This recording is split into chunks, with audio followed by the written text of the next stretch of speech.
Dr. Atik sir, our honorable president of SIPNA Shikshan Prasarak Mandal, principal Dr. Thakre sir. I congratulate him also. Recently has taken over as a principal of very distinguished institution of our region, our SIPNA Engineering College, and all learned audience. All of you are highly qualified, highly learned. So I feel privileged to have interactive session with you people. At the beginning itself, I express my sincere thanks to Shri Ankit sir also, because he is always there for smooth, all technicalities and smooth conduct of this, you can say, FDP program. So he has got a great contribution towards it. So friends, so I welcome you all on this first session, and let us decide the plan, how we will go about it. So it's long duration, 3 hours, and as teacher, we know how it is difficult to be on other side, listener side, and to sit and listen for 3 hours. It's very easy to be on other side and speak for hours together. So let us have this session into two parts, 1.5 hours around. We will have first part, then 1 hour of, you can say, 15 minutes second part, followed by our interaction session. So we will have our complete 3-hour session into two parts. In between 5-10 minutes tea break we will take. So that is how we plan the schedule this program or today's session. Second thing, I know many of you may be having more inputs, knowledge, Katie, with you than me also. So let us keep this session as interactive session. Wherever any of the participants know something better than what I am trying to say, please intervene and educate all, including me. So we will have open forum right from beginning. And our interaction need not necessarily be at the end of first part or second part. Intermittent also, if there are some questions, we can discuss, because it should get benefit to everybody of us. So this is how we will plan our session. Now, when we start, now the implementation of national education policy or outcome-based education necessitates that beginning of any learning session, we should very clearly state what are our learning outcome, expected learning outcome, or intended learning outcome. So at the beginning, let us decide what are our intended learning outcomes. So I propose at the end of our this 3-hour session, all learned participants, which we may call at learned learners, will be able to, number one, they should be able to understand pillars of national education policy, concept, aim, and domains of education envisioned in this policy. So everybody of us should be able to clearly understand the concept. Once we understand it, second, our outcome will be to at the end of our session, all learned participants will be able to understand and implement credit structures to thus or our respective programs, because everything has to be, you can say, put into certain structured way.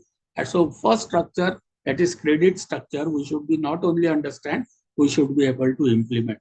Our third learning outcome will be at the end of this session, all learned learners will be able to understand and implement competency-based, level-based higher education. Friends, we are orienting ourselves towards competency-based and you can say level-based education. So at the end of our session, everybody of us should be able to understand, and at our own level should be able to put our future higher education into competency-based and level-based education. So that concept we should be able to very clearly implement.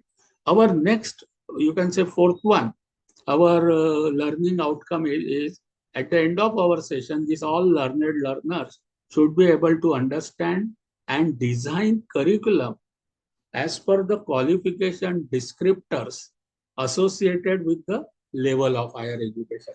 You will find during our discussion, we are not only shifting or orienting ourselves towards competency-based and level-based education, but each level will be assigned with minimum credit requirement.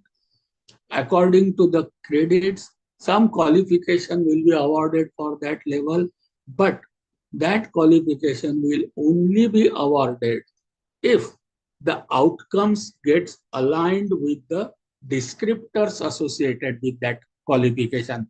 So this is the fundamental or probably new thing for many of us. What do we understand by qualification descriptor? How the, you can say, syllabi of first, second semester differ from seventh and eighth semester, or level based, how does it differ?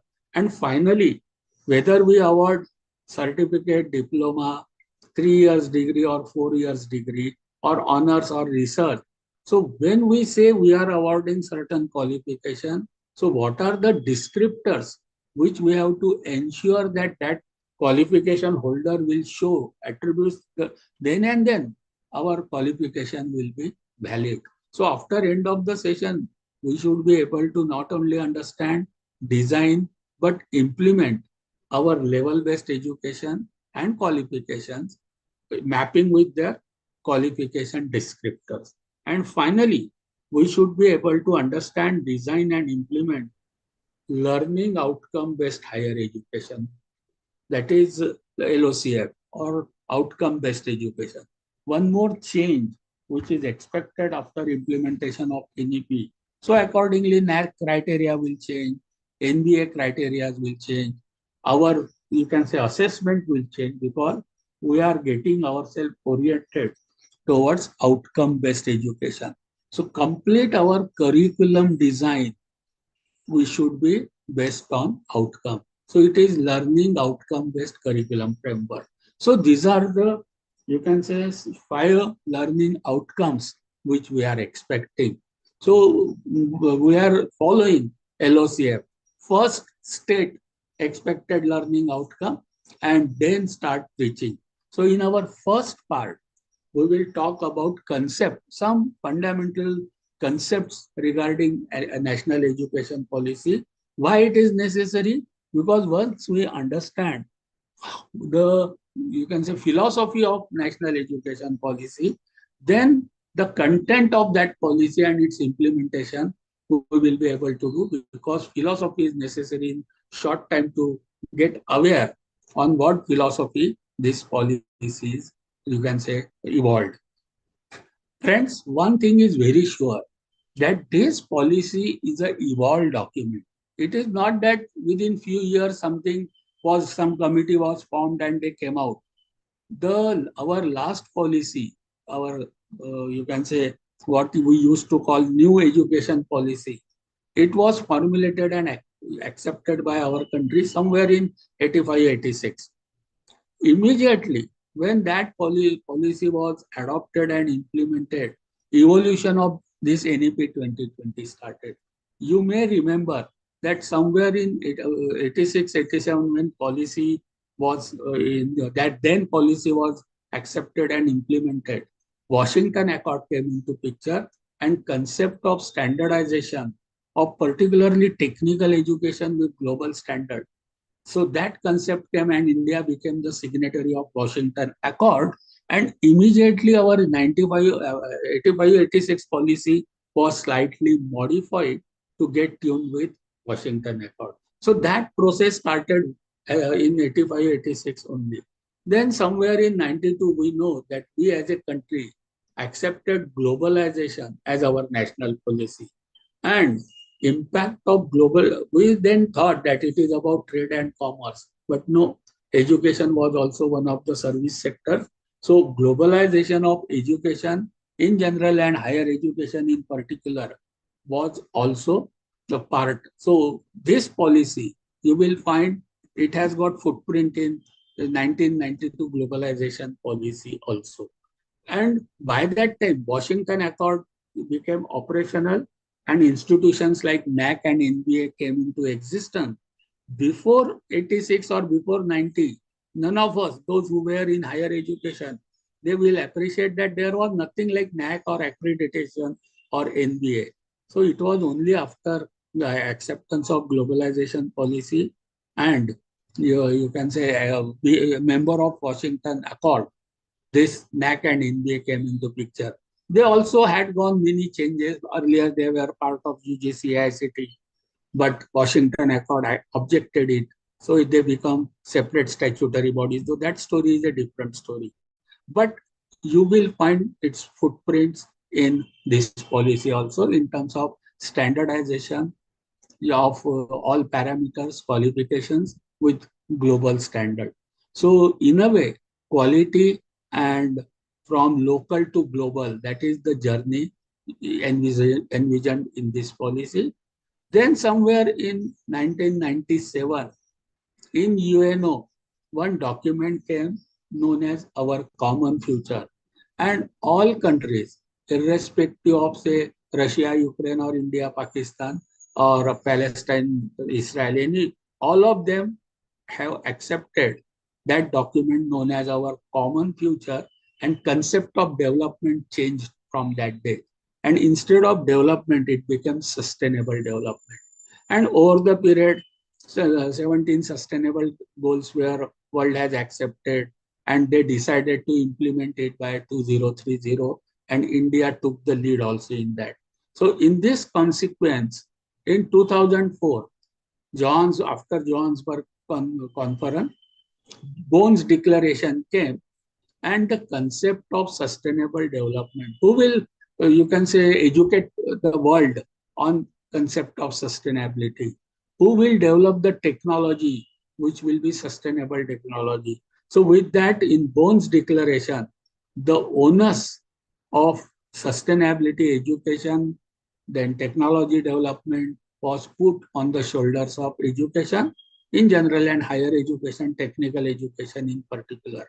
So you will find the concept of sustainability, sustainable development, which came in somewhere 204, 203 through Johannesburg Conference or Bones Declaration.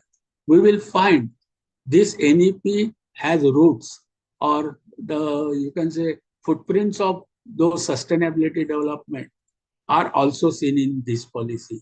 If you read the policy at number of places, they talk about sustainable development, particularly SDG 4, which talks about education. So that is also to be kept in mind while implementing education. And last is somewhere in 2005-06, when technology revolution, really it was sort of a revolution, and all financial institutions, share market, etc., they came through online, and IT enabled all finance, banking without bank. That sort of came in, you can say, sensitive sector like finance and banking too. Education left itself. They said that no, our blackboard and chalk is okay for us. Probably we don't need any technology. Teachers are sufficient. But it over the period, and particularly during COVID, that concept also, we understand that online become the keyword for examination, education, academics, everything. So this is the journey, and all those you will find impressions of those footprints you can see in this policy. Now, why it is necessary to give some minutes on, you can say, journey of this policy or evolution of policy?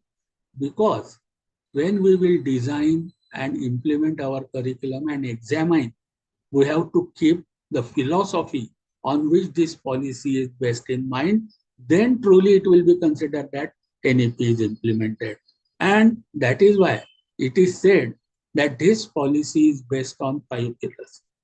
Access, the gross enrollment ratio before implementation of NEP in higher education was somewhere to 24%, 25%. Even in advanced progressive state of Maharashtra, the GR for higher education was around 26%. And access to education was a great concern. It is a concept of sustainability too. And as per this policy, the GR is to be taken to more around 50% by 2035. Second access problem was there was airtight compartmentalization, excessive specialization right from school education. In school or in junior college only, the students were classified as art student, commerce student, science student, vocational student. They have no access for higher education. Art student cannot go to commerce, commerce cannot go to science. So such type of compartmentalization was there and it restricted the access. And second restrictions was between vocational education and academic education. Those who do ITIs or polytechnic, they have little access for academic education, generally which we call it as university education. So those were the bottlenecks. And this policy envisaged that there should be provisions for going from vocational education to technical education to academic education, and vice versa. So you will find for that the provisions have been made, and you will be surprised that school education is now converted into 5 plus 3 plus 3 plus 4 instead of, so there will not be 10 plus 2 for higher education. So it will be after 8th, it will be plus 4. And a student up to 8, that is age of 14, formal education will be compulsory. But after 14, the mode of education will not be important. A student going for ITI after 8th, without doing that way 10th and 12th, will be able to come to university level education of first year. So that type of, you can say, networking. So those mechanisms of qualification, templates, networks of qualifications at and various levels. So every education's every step, school education is up to level 3, higher education is from 4.5 and above. So complete education system is converted into level based, and from one level to another level, student will have access so that gross enrollment ratio will reach up to 50% as expected while implementing this policy. So access is important pillar we will have to keep in mind when implementing it.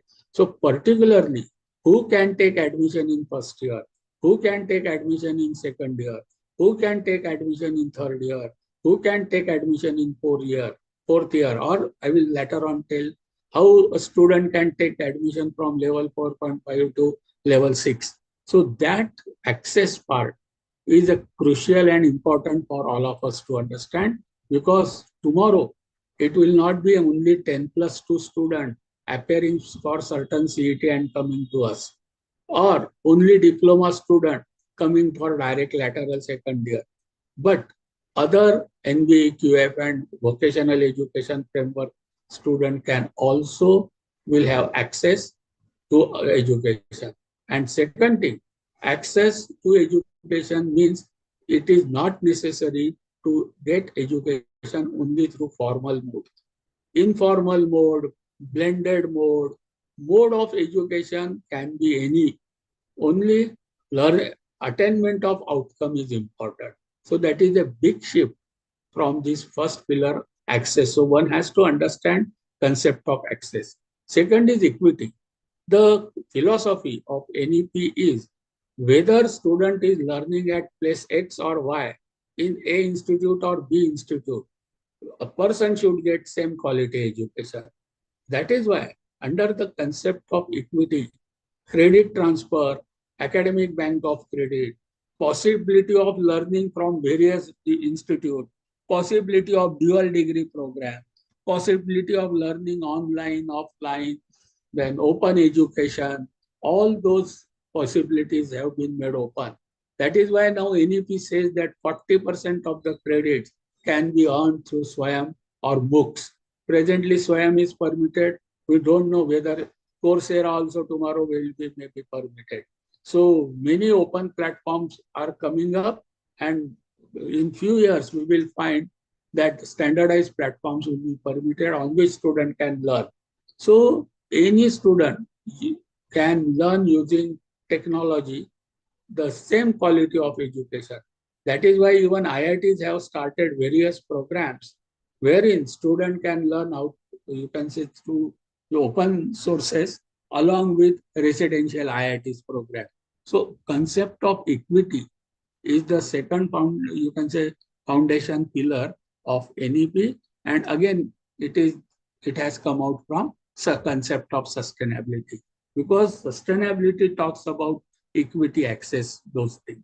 Third is quality, third pillar, and that is all of us know NAC accreditation. So I need not deliver much on quality and affordability. Fifth pillar is accountability.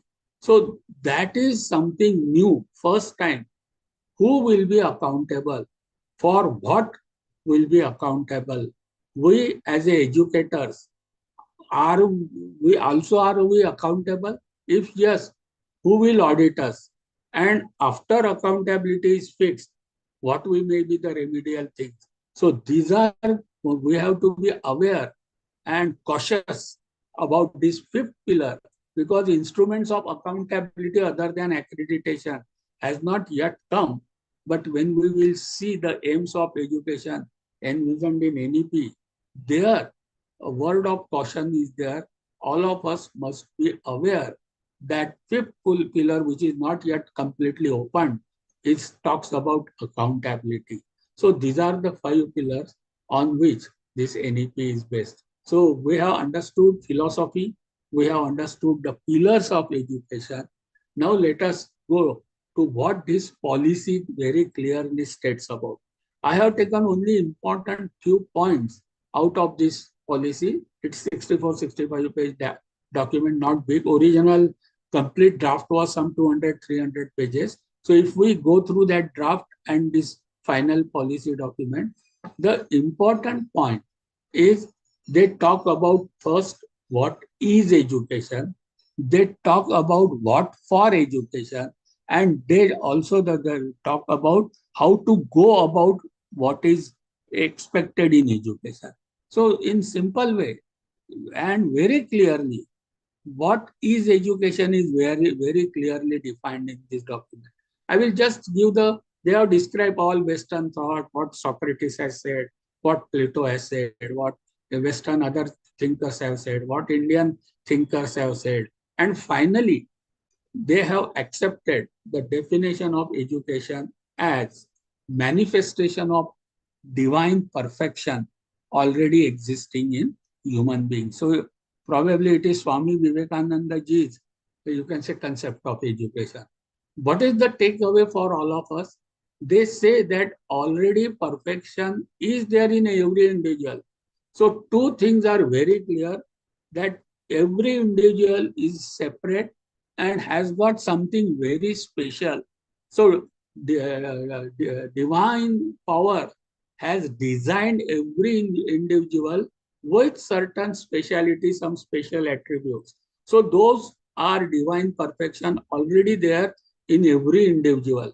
So education's role is to help individual to manifest whatever is already inside that person. So what does it tell to me? It tells me that earlier my concept was, I teach so somebody learn. Now this document says no, because you teach somebody learns is wrong. Otherwise all 60 students in your class would have performed equally well. It doesn't happen.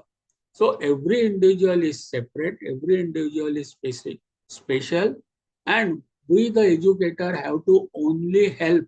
So we are the facilitator, not preacher. So my ego that I am preacher because I teach student learn is straight away rejected in this policy. They say that all educators are facilitator and our role is to facilitate the manifestation. So one thing is very clearly said in this policy. Second, they say what for education. So the policy says this aim of education will not be only cognitive development. So it's not only academic education, but character building, well-rounded individual. See, in this policy, every time they talk about individual personalized learning, they never talk about group learning. So concept of class of 60, class of 20, batch of 20, batch of 5 for project, etc. They don't talk about. They say that every individual and personalized development is necessary in three forms: 21st century skills, character building, and academic education. So aim of education will be manifest the qualities in three domains: cognitive, skills, and character. So this is the aim of it. And very clear mandate is given to us as an educator. What for education? What is mandate given to be the educator? It states it must prepare students for three things. Number one, for their meaningful and satisfying life. अर्थपूर्ण जीवन विद्यार्थी जगला पाहिजे, त्याच्यासाठी आपल्याला शिक्षण द्यायचं आहे. Now related with our accountability. So if they may tomorrow check whether our students are leading happy, satisfying, successful word is not used. Concept of success is different, but concept of satisfaction and happiness is same. So we are expected to make our student competent and capable so that they will lead a meaning अर्थपूर्ण आणि सुखी जीवन ते जगले पाहिजे, ही जबाबदारी आपल्यावर दिली आहे. Number 1. Number 2, we have to prepare student for their future job roles. So when student comes in particular program in first year itself, so we have to forecast after 6-7 years in what area that our student may get himself engaged. So future job roles are to be kept in mind while imparting education in the college.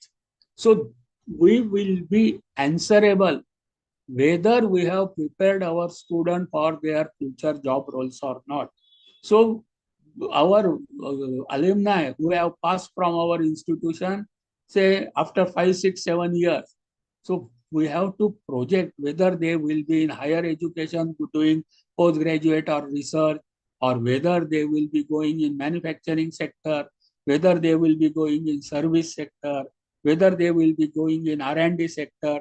So whatever may be the possible sectors in which our graduate can go, and what are the requirement of those job roles, those have to be kept in mind, and we have to prepare students accordingly. So this is the second mandate for which we may be held accountable. And third is we have to prepare students so that they will lead, they are enable their economic independence.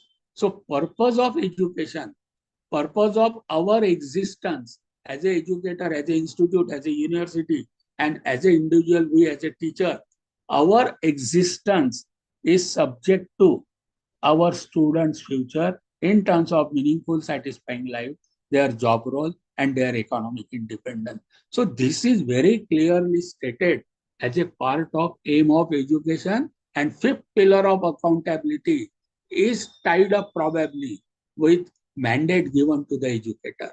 Now, even though they have given both, what is education, what are aims of education, and what is mandate to the educator, they have given some guidelines how to achieve it. So the way ahead, they say that education must move. Number 1, less content and more towards learning. See, our present mindset of stuffing many things in one subject or in 1 year or syllabus, it is expected that that mindset has to be reduced. So make it more multidisciplinary with less content. Very clearly this word is used. And teaching should be replaced by learning. So teacher-centric, institute-centric system has to be, you can say, reoriented towards learner-centric. Mode of learning is not important.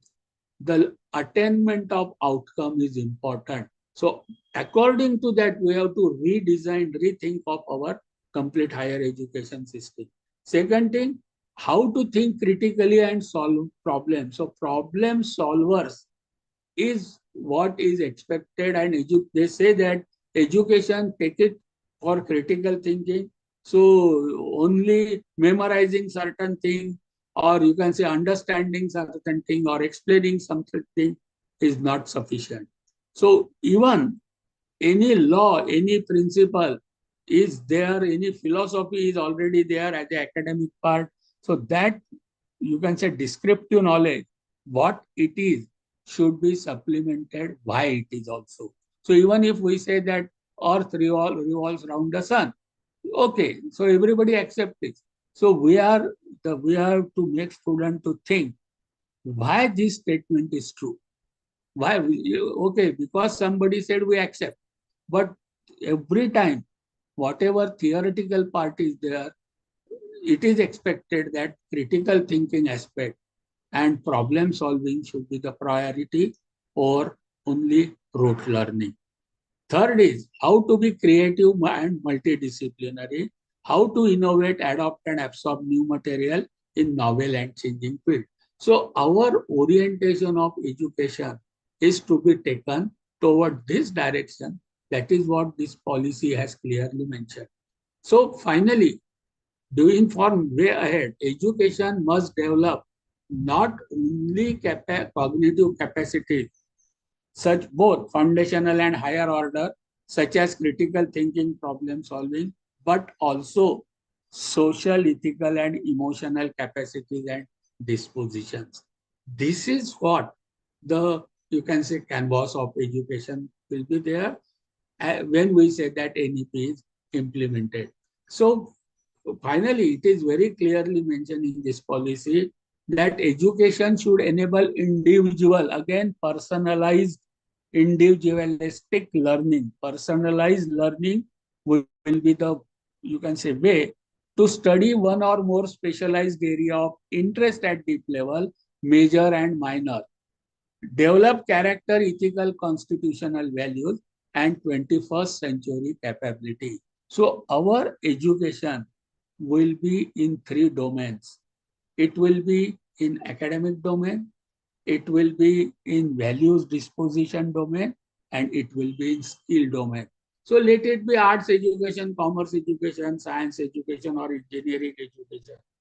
The curriculum will have equal weightage on all these three domains. This is what is the mandate. So let us understand these three domains of education, because on this domain only we will have to develop our curriculum, impart education, and assess the student. So first domain, for which probably we are very well conversant and for years together we are operating is in this domain, is the knowledge domain, what we generally call it as academic domain. So it will have again two classes. One is descriptive knowledge, that is knowing that. But focus should not be merely remembering those facts, laws, principles, theories, but we should able to, you can say, have ability in student to reason why these facts are true. So our orientation of theoretical portion should also be, number one, providing information for memorizing, understanding, and application is one part. But second part, critical thinking about reasoning, so that students should be able to put up critical analysis about why these facts are true. Second is procedural knowledge, that is knowing how. So knowledge will have two components. So all our theoretical subjects, what we generally call as cognitive domain subject, they should have two components. One should be descriptive, other should be procedural, that is knowing how. So this is one mandate. Then second thing, this cognitive domain also is to be analyzed or implemented as per Bloom's taxonomy. So we know that there are 6 levels of Bloom's taxonomy for cognitive domain also, from remembering to creating. So remembering is something recalling only information, and as per NEP, this is the lowest, and for higher education, remembering should not be there. So what does it mean? Even our questions, whether it is internal assessment, continuous assessment, formative assessment, or whether it is end semester assessment, examination, or summative assessment. The questions such as define, list, retrieve, name, find, you can say name some figure. So wherever only recalling information is expected, those questions should not be present in our assessment too, because that is considered to be lowest. So recite the table, recite the poem. So those things may be applicable for school, but definitely state certain laws or define something. Such questions should not appear in our, you can say, higher education sector. So remembering is first step. Understand, apply, analyze, evaluating, and creating. So as we will go from lower level to higher level, understanding, applying, analyzing, evaluating, and creating, in those levels we have to operate. So when I am teaching some first year, second or third semester subject, probably focus may be on understanding and applying. So we may ask certain question like summarize or paraphrase or classify, or if for application, implement, carry out, use, execute, such type of thing. But as the level goes, as the student comes to, you can say, fifth semester or seventh semester, focus should be on analyzing, evaluating, and creating. So for this academic domain also, cognitive domain also, there are 6 stages. So we have to ensure that depending upon the level for which we are designing the syllabus or teaching the subject or assessing the student, at mapping with the level, the proper stage should also be there. As far as possible, don't insist anything on remembering stage. Understand, apply, analyze are common for summative examination. But for our projects, mini project, major project, field visit, see that analyzing, evaluating, and creating. These stages, higher levels of blooms are implemented when we implement cognitive domain. Second is psychomotor domain, skills domain. In engineering, we are already doing lot of psychomotor domain we operate. But for arts, commerce, science people, this is something new for them, not for us. So capacity or skill is something where the student has got ability to be consistent and repeatable and adaptable also different situations. So this is how the capacity will be evaluated or judged. Competencies are learning achievement which are observable and can be assessed systematically. And learning outcomes are competencies are attained over the period of time. Therefore, interim markers of learning achievements are needed so that teachers can observe and track learning. So henceforth, when we will go ahead, we will be using this terminology, capacity, competencies, learning outcomes. So please get ourselves acquainted with this terminology, because at latter part of our, you can say, discussion, we will be using it more. So this psychomotor domain is also having 7 stages, Saptapadi. Say for school, get, set, go, as we used to tell to our children in school education. So for get, set, go, that is perception, set, and guided response. They are more applicable for school education, but for us higher education, guided response mechanism, complete overt response, adoption, and organization.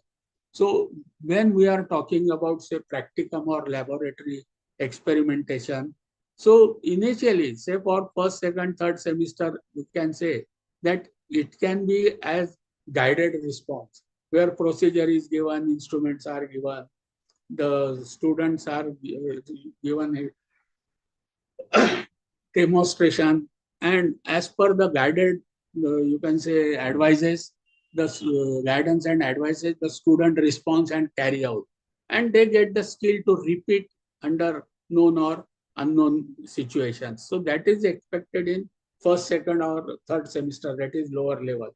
But for fourth onward, it will not be simply guided response. So it has to be more and more. Student should be able to have more adoption skills, creative skills, problem analysis, problem solving. Those type of skills will be more required as the student goes from lower level to higher level. Later on, when we will go to qualification descriptors, the relevance of these domains and their levels will be evident when we will find qualification descriptors. So this is the concept of psychomotor domain.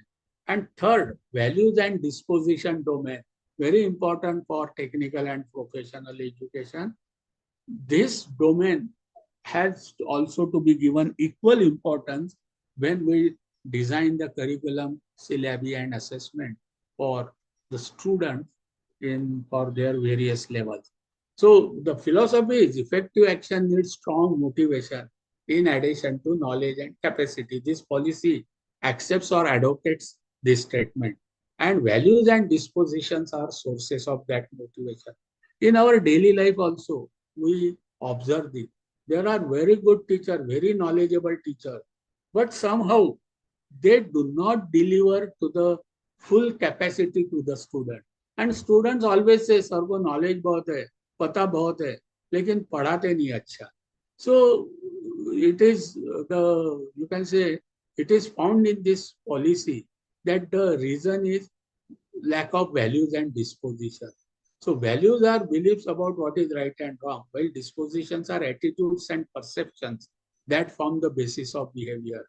So behavioral disorder or going away from normal or not to be student friendly or student centric, for that matter, even values disposition domain is important for teacher and more so important for student because we are, as we know, we are accountable that they are ready for their future job roles, their happy life, and the Arthapurna Jivan, meaningful life. So for that, this domain, value and disposition domain, you can say educating the student in that domain is also considered to be important. So our education now will have content from three domains. One will be cognitive domain, other will be psychomotor domain, and third will be affective domain. So again, affective domain has got 5 stages. So from receiving, responding, valuing, organization, and internalizing. So as per the level, say first year, what we call, maybe receiving, responding will be okay. But when the student comes to final year, organization and internalizing, that will be important. And the student will have to demonstrate attainment of these attributes. So we have to impart education, we have to assess the student, and we have to ensure that these attributes are inherited through our education by the student. Then only it will be called as student is educated and we have educated the student. So our now concept of education is completely changed. Attainment of these attributes, attainment of these descriptors will make him qualify for certain, you can say, qualification like a diploma degree or certificate. Otherwise, we may give degree to a student because he has completed 4 years with us. But tomorrow, suppose there is some national higher regularity authority or some commission and they do take the audit and they say that, okay, your outcomes of your student, what type of attributes they are demonstrating in these three domains are equivalent as stage wise of diploma. So you are giving degree, but it may happen that tomorrow they may recognize it as only diploma. So this is nowhere written. It is my apprehension when I say what may be the accountability. Because policy very clearly states education has to be personalized as per individual's interest. So from group or mass education, orient towards personalized education. Second thing, very clearly this policy states that mode of education is not important. Attainment of, you can say, certain description attributes, graduate attributes are important, and students have necessarily to demonstrate the attainment of those outcomes. Then only they will be you can say, be able to get certain qualification. And the education, our curriculum, our syllabi should show all these three domains, right? Whether it is first year, second year, third year, fourth year, every year we have to show education is imparted in three domains: cognitive domain, psychomotor domain, and affective domain. And depending upon the year of study or level of study, the stages in each of the domain and corresponding descriptors. This is how complete thing will be linked, and this is the fundamental concept of national education policy. So once we understand, we get familiarized and sensitized with this philosophy concept, what is education, aims of education, domains of education, stages of each domain, then only we can understand probably the framework under which everybody of us has to work. So this is the first part, that is, you can say, understanding the concept of national education. So for 2 minutes, we will just have, if anybody has got any question, anybody wants to add something, or anybody wants to me to describe something more on this philosophy, concept, domains, stages, levels, because that is the fundamental thing to be understood, then only we will be able to understand frameworks and then final implementation. So few minutes, Swapnil sir or Mirza sir or anybody, if anybody wants me to put something, or if anybody wants to add something, let us wait for 2 minutes.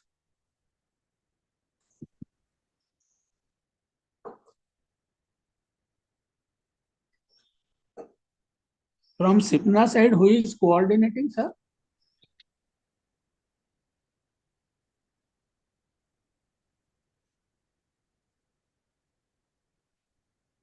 Is there anybody live? Swapnil sir? Yes, Mirza sir is also there. Yes, sir. Yes, sir. We are live. Sir, anything you want me to add, or anybody from us or our learned participant, they want to put something on this concept and philosophies? Sir, I want to, rather asking questions, just I want to convey my concern to you. Consent to? My concern about this NEP, Yeah. though it is very early stage, I am asking you these things. Actually, sir, you told that NEP is basically is objected to foster critical thinking among the students. Yes.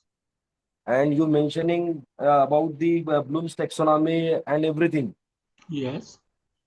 But sir, actually AICT has given the AICT examination reform in 2018. Right. Though we have implemented the NEP, but still we have not implemented AICT examination reform at Amravati University. Sir, now next phase will be teaching pedagogies and exam reforms. Because unless we go by expected competencies, indicators of those competencies, along with intended learning outcome and attainment of those outcome, our system or our women will not get any recognition or accreditation. That is very clear. So presently we are having framework, general framework, which is from, you can say, local to national alignment with global. So that framework is made now for last few years. Next will be changing our implementing all new teaching methodologies and assessment methodology. So this document of AICT exam reforms of 2018, it talks about outcomes, it talks about competencies related to those outcomes and indicators related to those competencies, and complete framing as per Bloom's taxonomy, which will map the competency. So those reforms, see, presently we have not used formative assessment, we have not implemented summative assessment, we have not implemented many of the learning outcome based assessments. Similarly, we have not implemented flipped learning, we have not implemented experiential learning, we have not implemented, you can say, participative learning, collaborative learning, use of IT tools. There are hundreds of IT tools, so we have not yet implemented them. We have not yet started beyond classroom activities, after classroom activities. So complete system, presently some framework is given, it is implemented. Now, next phase of implementation of NEP will be bringing new teaching methodologies and exam reforms. I will not use the word only exam reforms, formative assessment, summative assessment, and reforms in both types of assessment. So those Okay. things will be necessarily on anvil, and it has to be done then and then. Final, the complete cycle of NEP will be there. So Okay. presently they are started with a certain common framework for complete nation. Everybody will come because there will be something like credit transfer. There is something like you can say earning credit from various sources, multidisciplinary. So to begin with, they are giving certain framework from local to national, mapping with global. But next phase, as you are rightly pointed out, will be on revolutions in teaching methodologies and assessment and examination. Current methods of assessment examination will not suffice with expectation of NEP. That is very true. In last semester, our student got some credits, Yes. but though we have not implemented those reforms. No, that is okay because it is a continuous process. They have Okay. started with making frameworks, Mhm. implementing framework, bringing uniformity. Now, next stage will be bringing reforms in teaching and bringing reforms in examination. And credit has not directly related with those reforms. I will tell you what that credit, you can say, means, and what are the three tests which every student will have to follow so that he can earn the credit. Presently, as you are rightly pointing out, towards that end, many things need to be done. But fundamental concept was putting whole system of education, changing it into from teacher centric to learning centric and from local to national and to global. So those frameworks were necessary. That part is being done up to 2025. But coming 3-4 years will be, as you are saying, it is a transition phase presently. It will take Okay. another 5-6 years to completely implement anything true sense and spirit. So teaching methodology and exam reforms will be next things. Okay, sir. Thank you. Yeah. Should we proceed? Yes, sir. Yes, sir. Yeah. So Yes. just take away from our first part that we have understood the evolution, how NEP got evolved from 1985 to 2020. The important events and milestones such as Washington Accord, India's policy of globalization, the document of UNO, our common future, then concept of sustainable development, Bonn's Declaration, Johannesburg Conference, IT revolution, and everything together. On that basis, this policy got evolved. Number one. Second thing, we have understood the as per policy what is the concept of education, what is education, what for education, what are the mandate given to the educators, what are domains of education, what are stages of each domain of education, and we are moving towards learner centric, competency based, level based education, and for each level the qualification descriptors will be there, and those education will be in three domains. This is what we have understood from our first part. Now second part is implementation part. That was a philosophy part or thought process part of it. Now for this implementation, they have given various instruments. So today we will discuss three important frameworks. The background of this framework is, as we have discussed few minutes back, truly speaking, NEP is journey from local to nation, mapping with global. So local to global via nation, this journey of education is national education policy. And now when it comes local to nation and mapping with global, obviously any institute in nation should have certain fixed framework which is mapped with global, you can say, framework. So whether we are located at Amravati or whether Mumbai or Srinagar or Chennai, all higher education institutions will operate under common framework. And under that common framework, autonomy will be available to individual university or institution or autonomous college. But everybody will have to work under a common framework.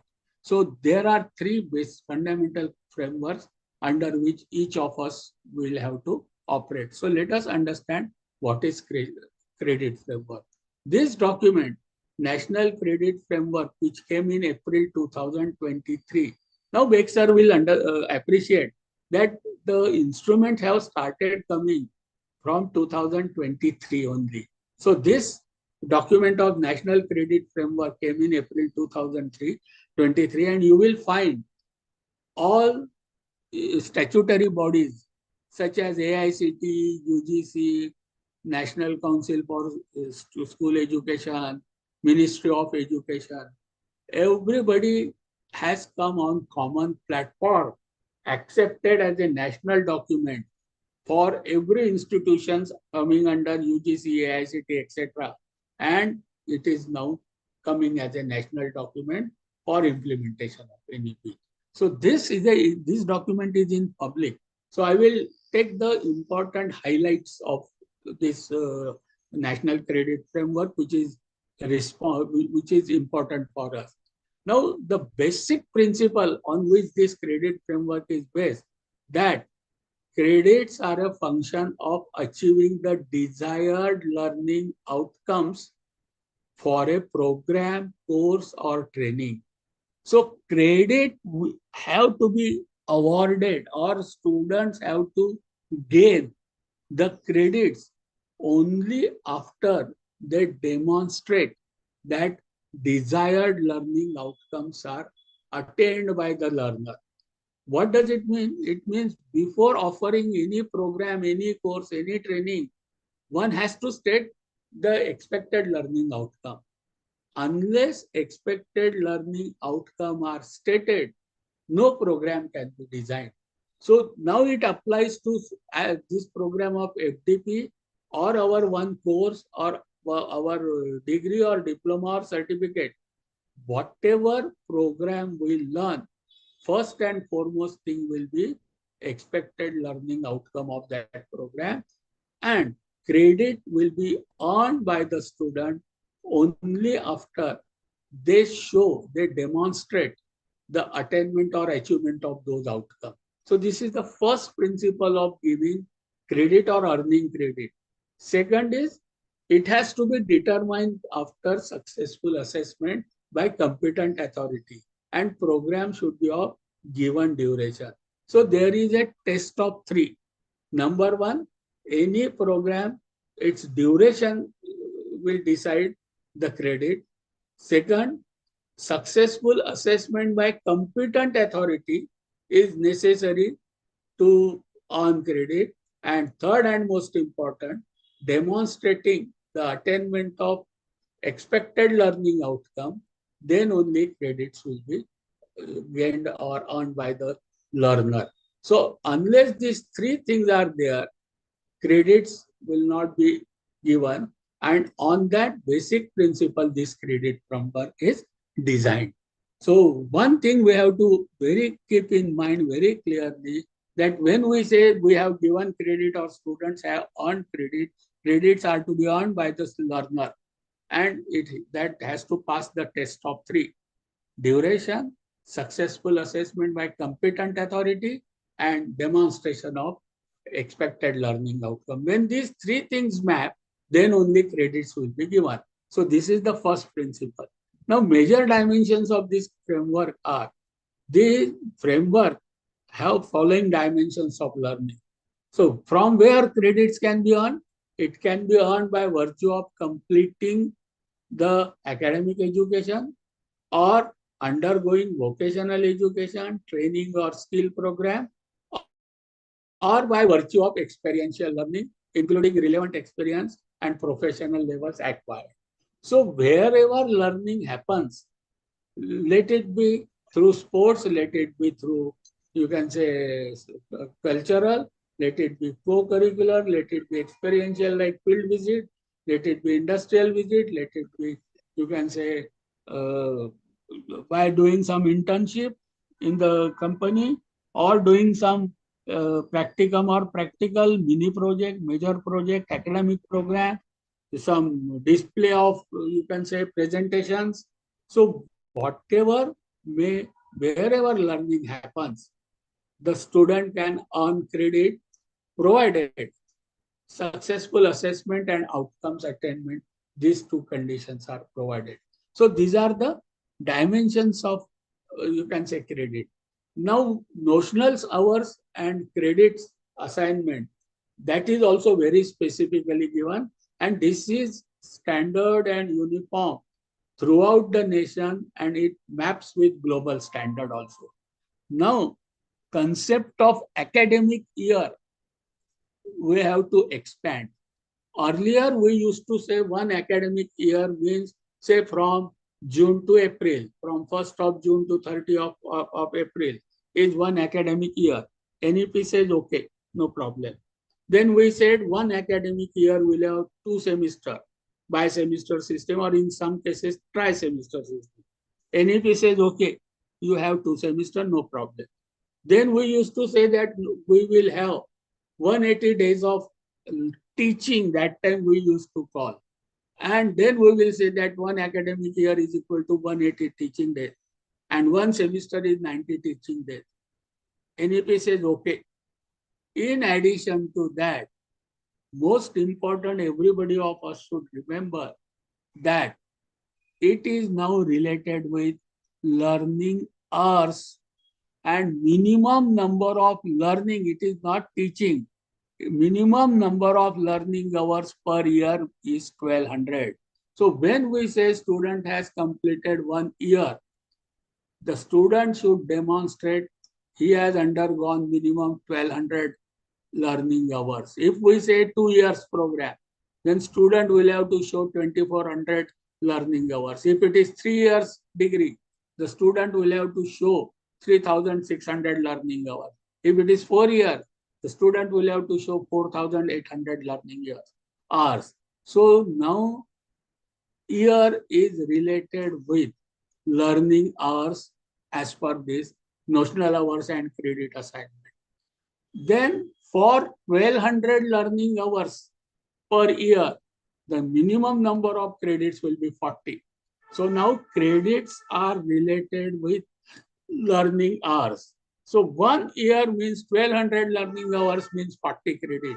That is why our all template are 40 credit 1 year or 20 credit per semester or 600 hours per semester.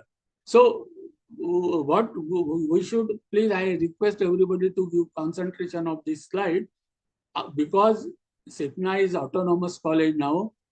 Whenever they will frame their first semester to 8th semester program, you can say template for each semester teaching learning plan or teaching learning scheme, they should ensure that minimum learning hours per semester should be 600.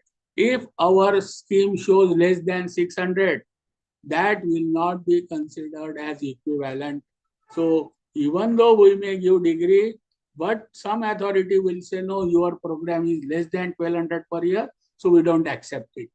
Minimum number of teaching days per semester 90, now it will become learning days now. Minimum learning weeks per semester 15, say we consider. So minimum learning hours per week will be 40. So when we prepare our academic scheme, when we prepare our timetable, when we prepare our teaching, learning, examination scheme, please ensure that weekly learning hours should not be less than 40 if our academic calendar shows 15 weeks per semester, or before if our academic calendar shows 18 weeks in a semester. So academic calendar will be related with our teaching learning scheme, which will be related with our timetable. Now, do not get confused with teacher's load or contact hours with learning hours. What generally we used to have contact hours of 28 to 32 per week, that will remain as it is. So teaching or actual contact hours may be 28, 32, but learning hours should not be 40, and there are 15, 16 components of learning. Self-learning hours is comes, assessment also is counted as learning hour. So our scheme should not show less than 40 learning hours, even though teaching hours may be 28 to 32. So this is what when we prepare the scheme, everybody should keep in mind.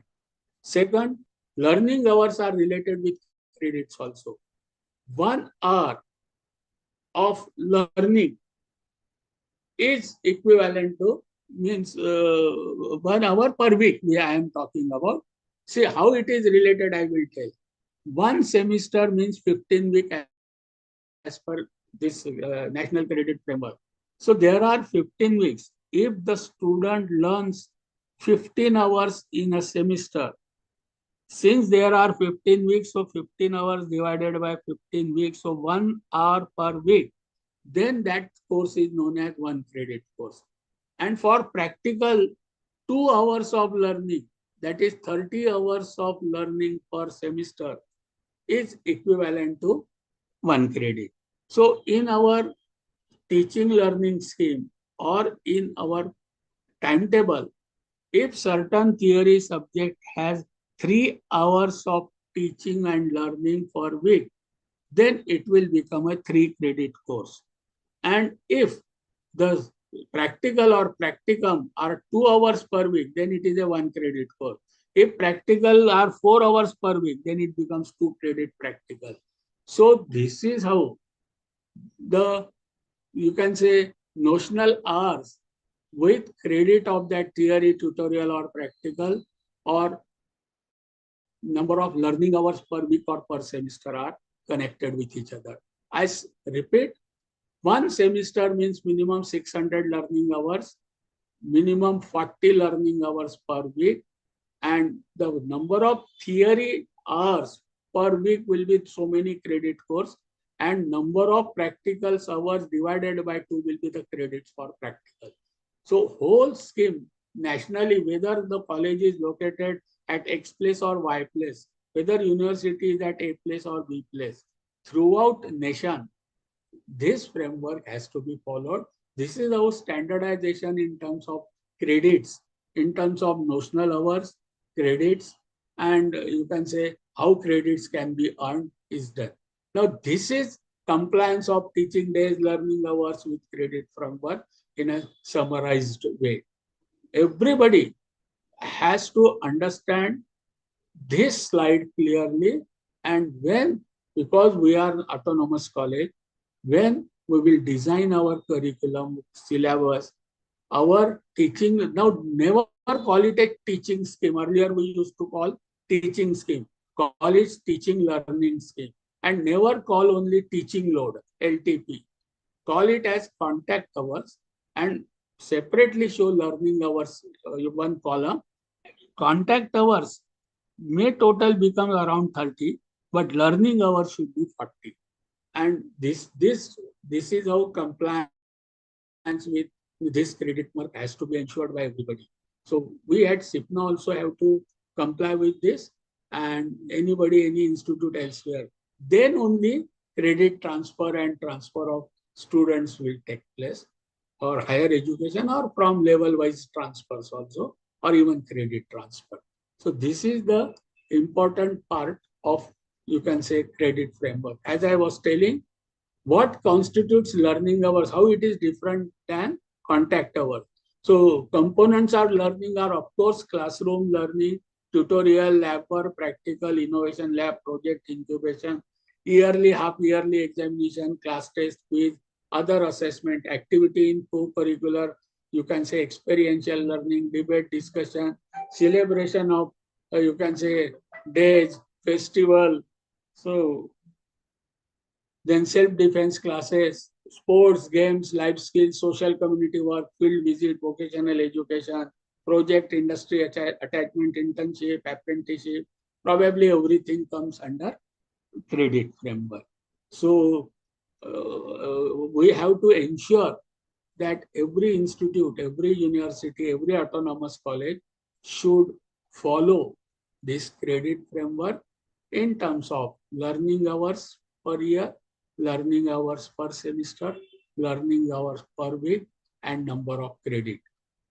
1200 hours means 40 credit, 600 hours means 20 credit. That is why our each semester consists of 20 to 22 credit. Every year consists of 40 to 44 credit. Every semester consists of 600 learning hours minimum. Every year consists of 1200 learning hours. And every week consists of maybe 30 contact hours, but 40 learning hours, provided academic calendar shows 15 weeks. If weeks are more, contact learning hours per week will accordingly come down. So this is the summary of National Credit Framework, which is should be understood by everybody and should be implemented. Let us stop for 2 minutes, and Swapnil sir or Mirza sir, please, if anything you want to add or if you want me to add, I will stop for 2 minutes.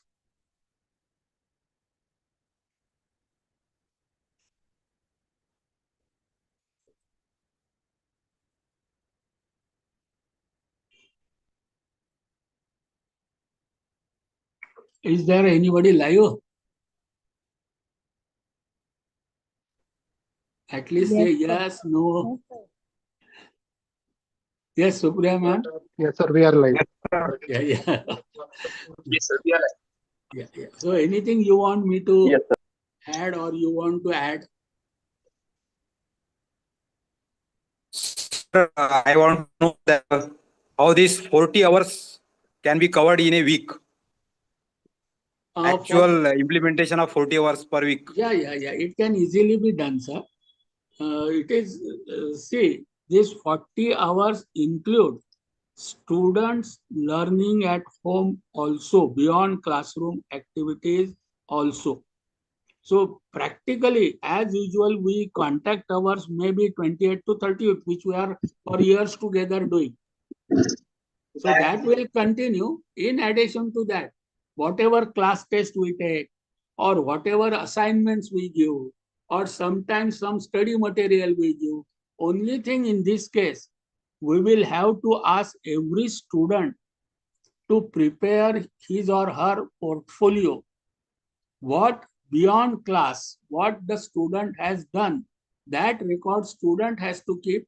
And as other term work submission we take, it will be better if we ask students to submit their portfolio at the end of the session, which are checked, maybe not necessarily by teacher or mentor or class teacher only, maybe our laboratory or technical friends also, colleagues can also do it.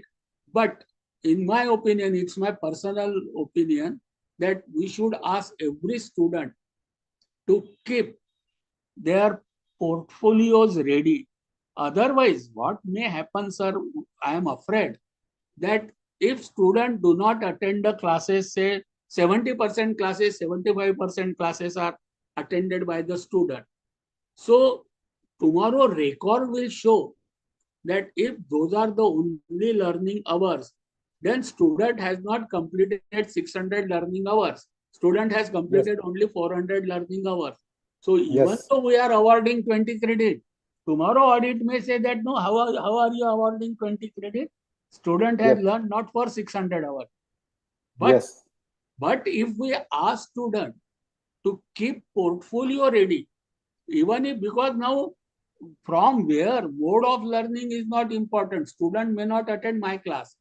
Yes, yes. Student may learn on Swayam. Student may learn on Coursera. Student Yeah. may learn on the whatever things you provide them, links you provide, some references you provide. And if student learn on it, that can be counted as learning, provided portfolio is kept, it is verified. What is Yes, important yes, is student should devote the duration. yes, Teacher yes, has to assess, and you have yes. to ensure that learning outcomes are there. Then credits are given. So this is how Yo, 40 hours are to be managed, sir. so in this regard, now we have to define this mechanism or the scheme that this could be scrupulously done in every semester. Yes, sir. This is my personal, you No, can say, that is not opinion. personal, sir. That also actually, as a teacher, we have to take care of all these things. Yes, ask every student to prepare their portfolios. And Yes, that sir. portfolio they have to submit it, because tomorrow when some assessment agency comes, so we should be able to show that minimum 600 learning hours are done by that individual. See, it is not a mass education anymore. It is Yes, sir. Yes, sir. personalized, individualized education. So Yeah. individual's portfolio is necessary in my opinion. Yes. Thank you, sir. So thank you. So I think we should stop for 10 minutes, because almost, yes, 1 hour 30 minutes we are about to reach. So 10 minutes break as we promised we should take. And then we will go for qualification framework and outcome based education in next 1.5 hours. Is it okay, Khanve sir? I am, hello, Khanve sir? Yes, sir. Yes, sir. It is Yes, okay. sir. So I am very happy that you are there. Sir, you are more knowledgeable. You can tell something. Yes, sir. Yes, sir. Well, I will just first listen and then we will discuss it. Yes, in Yes, later session. yes. Okay, so let us take a break of 10 minutes.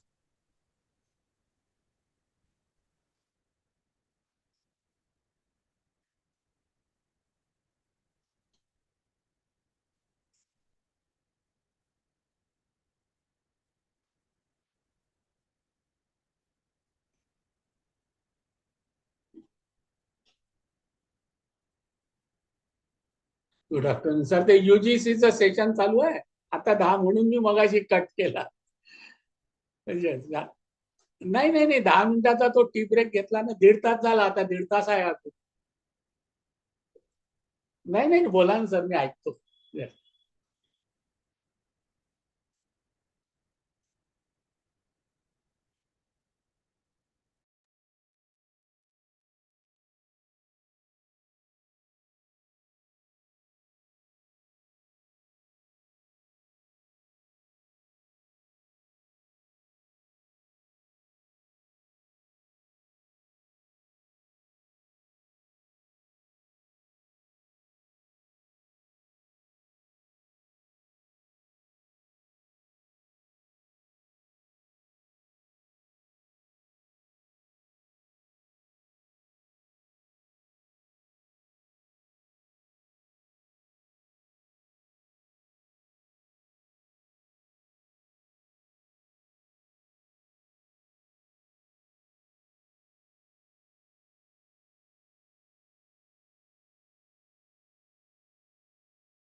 Sir, should we start?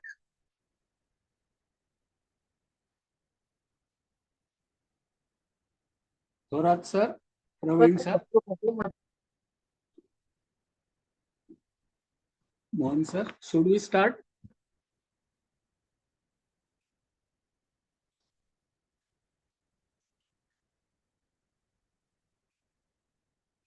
Khandwe sir, Shashikant sir. Yes, sir. You can start, sir. Yes, thank you. So let us quickly review Yes, what sir, we can start. Thank you, sir. So what quickly within 2 minutes, let us take the refresh ourselves what we have done. We have understood the evolution of national education policy since 1985-86 to 2020 when it was accepted and as a policy, national policy. We have seen what were the milestones. We have seen on those milestones the pillars of NEP. There are 5 pillars. on which, so we have to keep those pillars in mind when we implement it. Then the policies summarized important highlights. We have seen what is education, what for education, what is aim of education, what are domains of education, what are various stages of each of the domain. For implementation purpose, what are the guidelines given to us? What is the mandate given to we as an educator? That is what for we are there.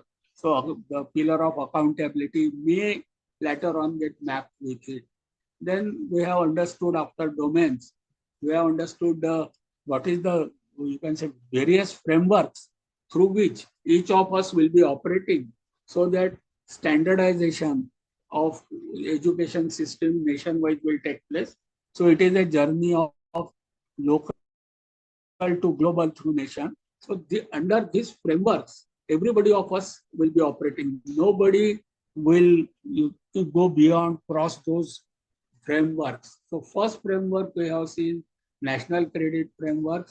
It provides, instead of marks, the students will earn credits, and for earning credits, there will be test of three. One will be duration, other will be assessment by competent authority, and third and most important is attainment of expected learning outcomes. And when these three things are ensured, then students will be able to earn credit. Now, for implementation, academic year is converted into learning hours, semester is converted into, again, 600 learning hours. So week is converted into 40 learning hours. And this 40 learning hours of week, which will convert into 600 learning hours, will enable the learner to earn 20 to 22 credits, and 1200 learning hours per year will be able, the student will be able to earn 40 credits. So 1 year is equivalent to 1200 learning hours, is equivalent to 40 credits. 1 semester is equivalent to 600 learning hours, equal to 20 credits. This is the uniform everybody will have to work under this framework. Now, second important framework is National Higher Education Framework. As I was telling, access is one of the important pillar, and the flexibility of taking education. So there will not be any airtight compartment between the disciplines or between the, you can say, streams.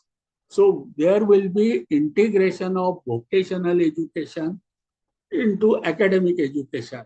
For that purpose, as per the global standard, even before NEP, in 2010 to 13 only, there were some qualification framework. So presently there are 5 qualification framework operative and in work in our country. One is National Vocational Qualification Framework, NVQF. So it talks about framework with respect to vocation. Second is National Vocational Education Qualification Framework, NVEQF. Then one is National Skill Qualification Framework, NSQF. And another is, which is relevant for us, is National Higher Education Qualification Framework, NHEQF. And complete education is converted into level-based and expected learning outcome in terms of knowledge, skill, and behavior. And according to that, level for each stream, vocational scheme, vocational education scheme, training skilling scheme, and higher education schemes. So they are made, and networking of those qualifications are done, so that multi-entry, multi-exit student can take, or from vocation to skill, student can migrate, from skill to higher education, student can migrate. Similarly, from education to skill, a student can go, from skill to vocational, student can go. So for that, you can say migration, equivalency, and standardization as per internationals, those frameworks are made. Today, out of those various frameworks, we will be discussing an HEQF, that is National Higher Qualification Framework. Now, objective of this framework is it will define the academic standards and learning outcomes so that equivalency and standardization amongst the institutions in India and with international in both ways that academic standards and learning outcomes defining and standardization is done through this framework. It will enable horizontal, vertical mobility across discipline. As I told you, access is important pillar. And for that enability, this framework is provided. It will promote international comparability of Indian degrees. As I told you, it is a process of journey, local to global. So that is also taken care of by through this framework, and employability and lifelong learning. So employers will also be aware about this framework, so they know what attributes are there in a given level of qualification. The key features are, number one, complete higher education system. Overall, education system is classified from level 1 to level 8. Level 1 is lowest, level 8 is highest. Level 1 to 4 is generally school education. So what we call it as 12th standard or its equivalent is level 4. For us, it will be level 4.5 to 8. 8 is research PhD, 4.5 is certificate, 5 is diploma, 5.5 is 3 years degree, 6 is our 4 years degree, 6.5 is first year of PG degree, that is PG diploma, and 7 is PG and 8 is PhD. So complete education is classified into levels. For us, levels 4.5 to say, for undergraduate, we will say that from level 4.5 to 6 are for undergraduate and above are postgraduate, and 8 is PhD. For each level, the graduate attributes and learning descriptors are very clearly defined. And this is what is my today's objective, that everybody of us understand what do we mean by first year, what do we mean by second year, what do we mean by third year. In other words, what do we mean by certificate, what do we mean by diploma, what do we mean by 3 years degree. Because for each qualification, the attributes are very clearly defined in this framework, and learning descriptors are also given. So when we design the curriculum or syllabi, we have to map. If I am designing something for second semester, I have to first see what are the attributes expected, what are the descriptors expected, and taking those in account only, I have to design my curriculum, syllabus, and teaching and assessment. If it is for 8th semester, attributes are different, descriptors are different. So 8th semester courses have to be designed keeping those things in mind.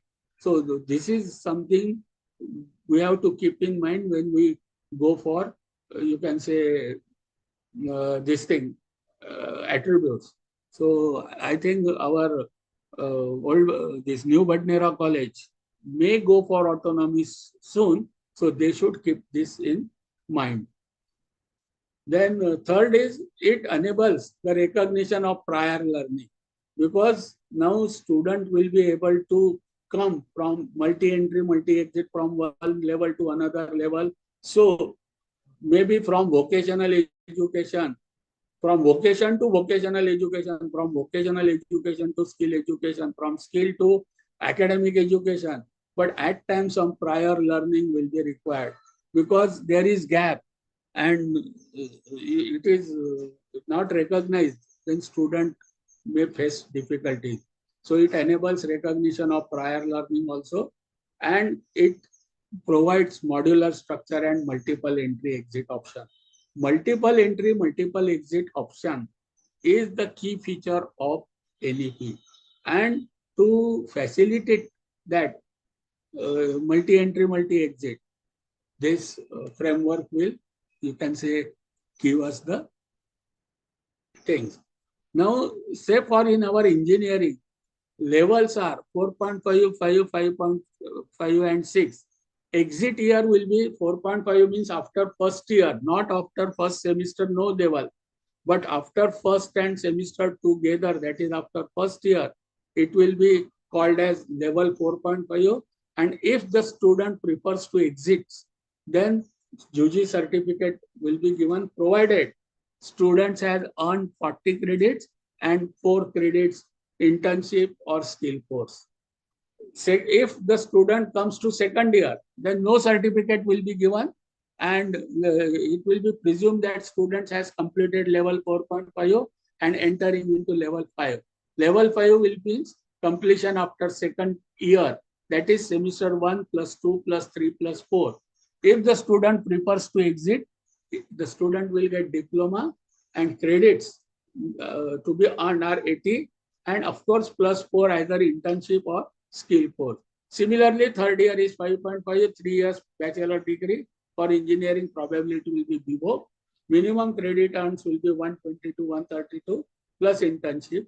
And level 6, that is after fourth year, bachelor's degree or honors degree or honors with research degree, and accordingly 160 to 172 plus additional 20 credits if honors or research.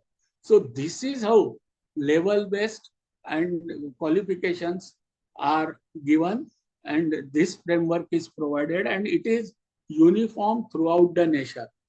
So there will be 8 levels.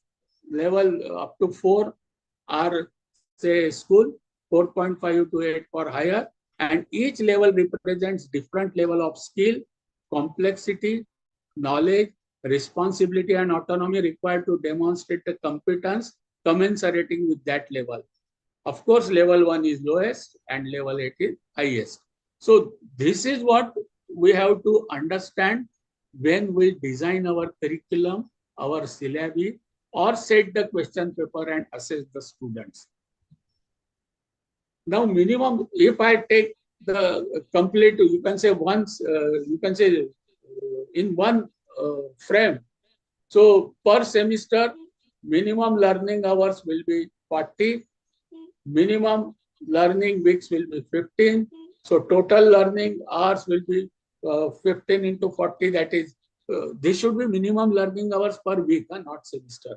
So total learning hours per semester will be 15 into 40. So year 1 will have 2 semester, 1 and 2, level 4.5 learning hours should be 1200 minimum. Credits to be earned by the student minimum 40. Similarly, up to 4th year, semester 1 plus 2 plus 3 plus 4 plus 5 plus 6, 7 plus 8, then it will be level 6. Minimum learning hours will be 4,800. Minimum credits will be 160. And qualification on exit will be bachelor of whatever this subject, engineering or something, with honors, with major in this or minor in this, or honors with research in this. So depending upon additional credits. So this system will be implemented for everybody throughout the nation. And as I am repeating, it is mapped with international standards. So again, journey from local to global through nation. Now let us understand levels, qualification, and most important, they are descriptors. Now level 4.5, now we have seen what we mean by level. It will be undergraduate certificate. It will be program duration will be 1 year, that is 2 semester. So 1200 hours followed by exit 4 credit course. Level 5 will be undergraduate diploma. 5.5 will be degree. So we are mapping now level with the qualifications. Now level, qualification, and descriptors, these are probably most important for all of us to concentrate.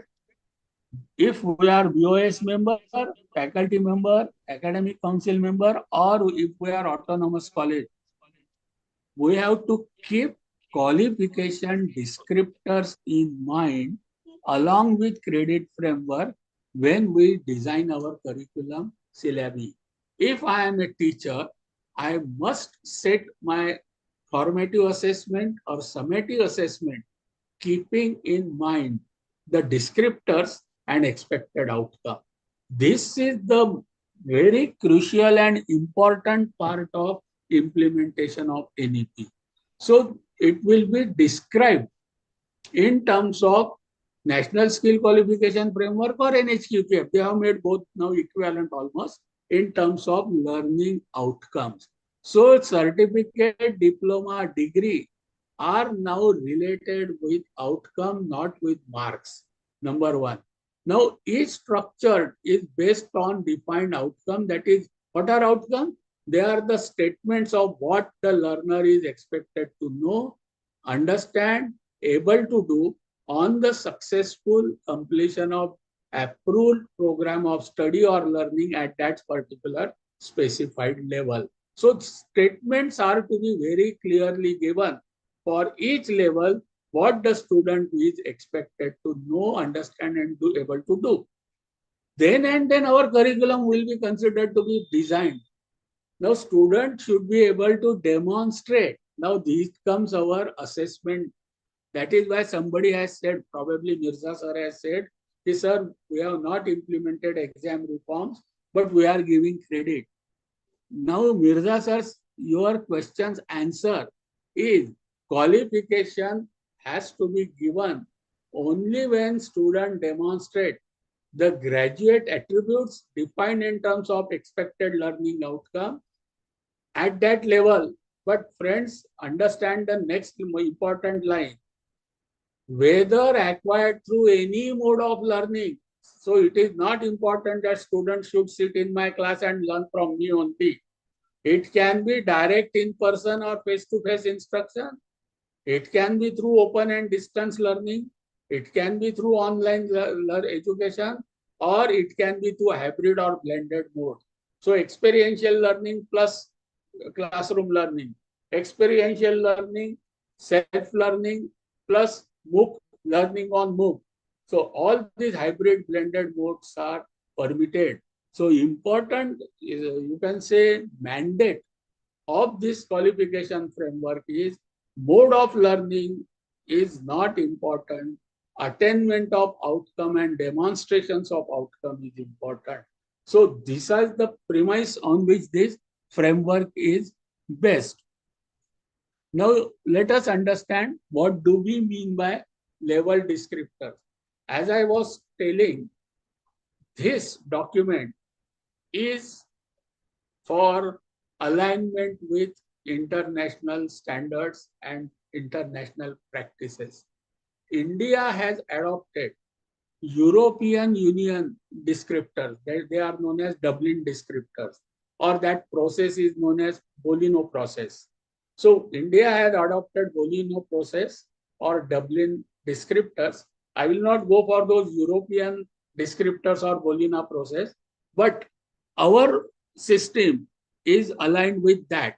And if you see NHEQF document, you will find lot many international conferences, interactions have taken place, and then this document has come out from Government of India and all our statutory bodies. So every level is associated with set of descriptors made up of 5 outcome statements. So they are very clearly given, like program outcomes, and they describe in general terms the minimum knowledge, skill, and attributes that the learner needs to acquire in order to be certified at that level. Every word is important, sir. Here you will find all 3 domains should be there. Knowledge should be there, skills should be there, behavioral there. And for each level, there will be certain description in terms of 5 statements. Those 5 statements for each level are given by this NHEQF. We have to ensure our curriculum, our syllabi, and our assessment map with those given statements. So everybody of us should be aware of those statements. Now, what are the areas in which those statements are given? They are given for, say, 5 areas known as level descriptors. These 5 areas or classes are professional or theoretical knowledge, so academic domain, cognitive domain. We know that knowledge is of 2 parts again, descriptive knowledge and procedural knowledge. So our syllabi and curriculum should, even in knowledge component, theory component, should take care of both the classes. Descriptive knowledge should also be there. Procedural knowledge should also be there. and clear statement for each level is given, and we have to map for our program. Second is professional and technical skills and expertise. So statements are given on that skill domain also. Third is aptitude, mindset, soft skills, employment readiness, and entrepreneurship skills. So statements are given for behavioral domain also, affinitive domain also. Then general broad learning outcomes and level of responsibility.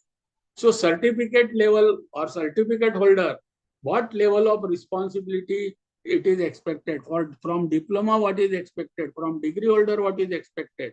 So those statements or descriptors are also given. We have to ensure our curriculum, our academics, our assessment show, demonstrate that the learner has achieved those descriptors. That is why I now and then saying, keep in mind the pillar of accountability. Please keep students' portfolio files ready, because we will have to show at some date, today or tomorrow, that all these attributes are demonstrated by our student, and then only we have awarded the qualification associated with it. So this is very important part of NEP. Now coming to first, professional or theoretical knowledge. It is what a learner should know and understand with reference to the subject and or field of knowledge. It is described in terms of depth, breadth, kinds of knowledge, and complexity. Remember, friends, now if I am designing some curriculum or syllabi, framing some syllabi for first year, so its depth, breadth, kind, and complexity will be easier, simpler. It is level 100 course. Difficulty level is 100. If I am designing a course for fourth year, difficulty level will be 400, and it should be its depth, breadth, kind of knowledge, and complexity will be more as compared to first year. So those things have to be kept in mind when we have our, you can say, curriculum frame. Depth of knowledge can be general or specialized. Breadth of knowledge can range from single topic to a multidisciplinary area of knowledge. Kinds of knowledge range from concrete to abstract, from segmented to cumulative.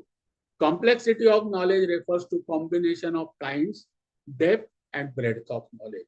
So profession, that is professional knowledge or cognitive domain, having two types classes, descriptive knowledge and procedural knowledge. Its level, its stage will differ as per Bloom's when we go from level 4.5 to level 5, from 5 to 5.5, and from 5.5 to 6.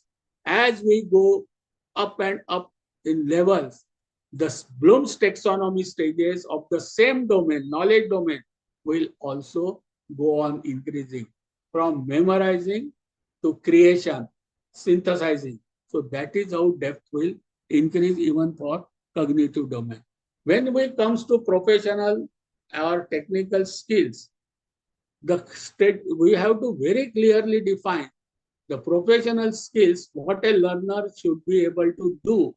It is a skilling domain. It is the doing domain. It is psychomotor domain.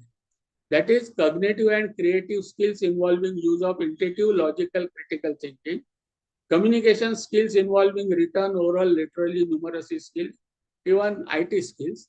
Interpersonal skills and generic skills that a learner should possess to perform a task or job competently, productively, and independently, and also as a part of team. Basic skills involving dexterity and the use of methods, materials, tools, and instruments used for performing the job, including IT skills needed for a given level of study and work.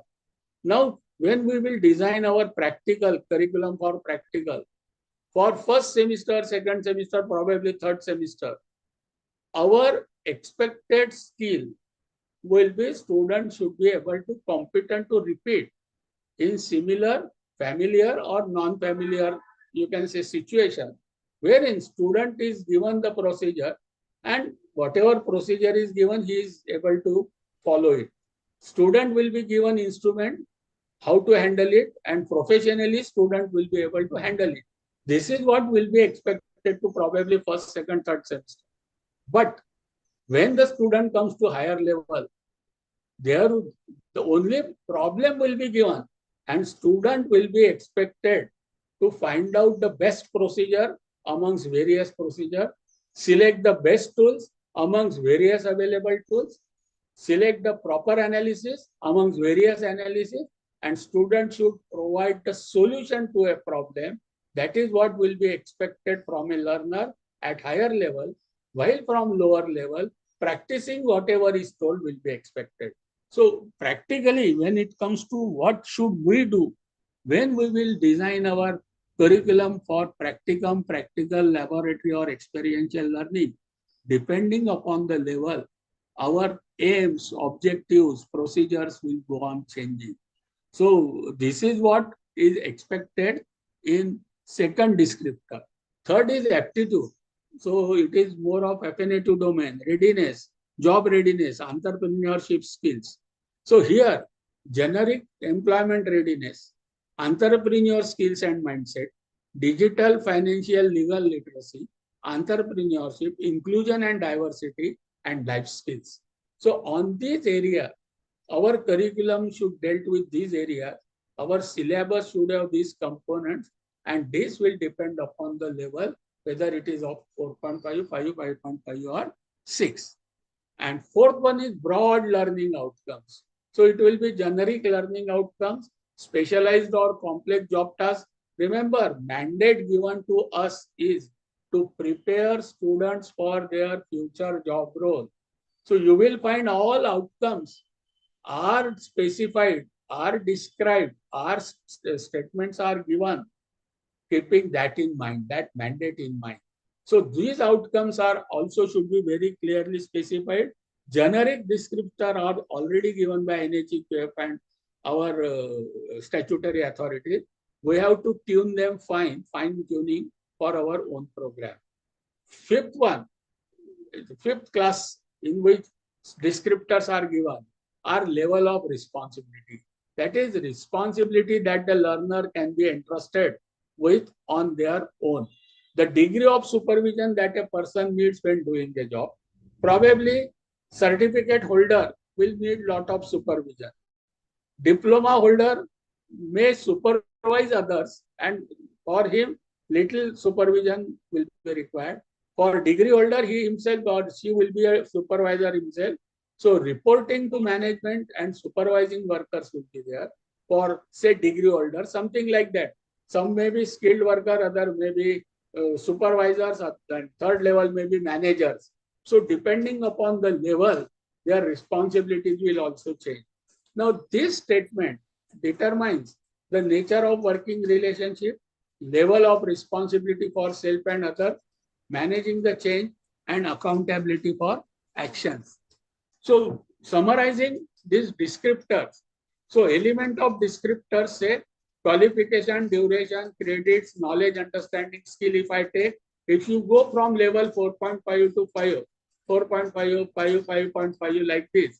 So UG certificate, UG diploma, bachelor degree, and for level 6, bachelor's degree or bachelor's with honors or PG diploma for those who are in 3 years degree program. Duration will be 1 year, that is 2 semester, 2 years, 4 semester, 3 years, 6 semester cumulative, 4 years, 8 semester. Obviously, credits required will be 40, 80, 120, 160. So 40 to 44, 80 to 88, 130 to 132, 160 to 172. So this will be the minimum duration. Obviously, learning hours will be 1200, 2400, 3600, 4800. Now you will find knowledge and understanding. If it is certificate, basic concept, principle, procedure are required. If it is diploma, broader theoretical understanding. If it is third year, comprehensive specialized knowledge with emerging, and fourth year advanced knowledge.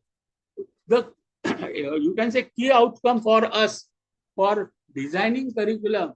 So for first year, those who are designing curriculum for first year, they should know that from first year learner, only basic concept, basic principle, procedural knowledge, so descriptive and procedural knowledge both, basic cognitive skill, basic technical skills for defined tasks.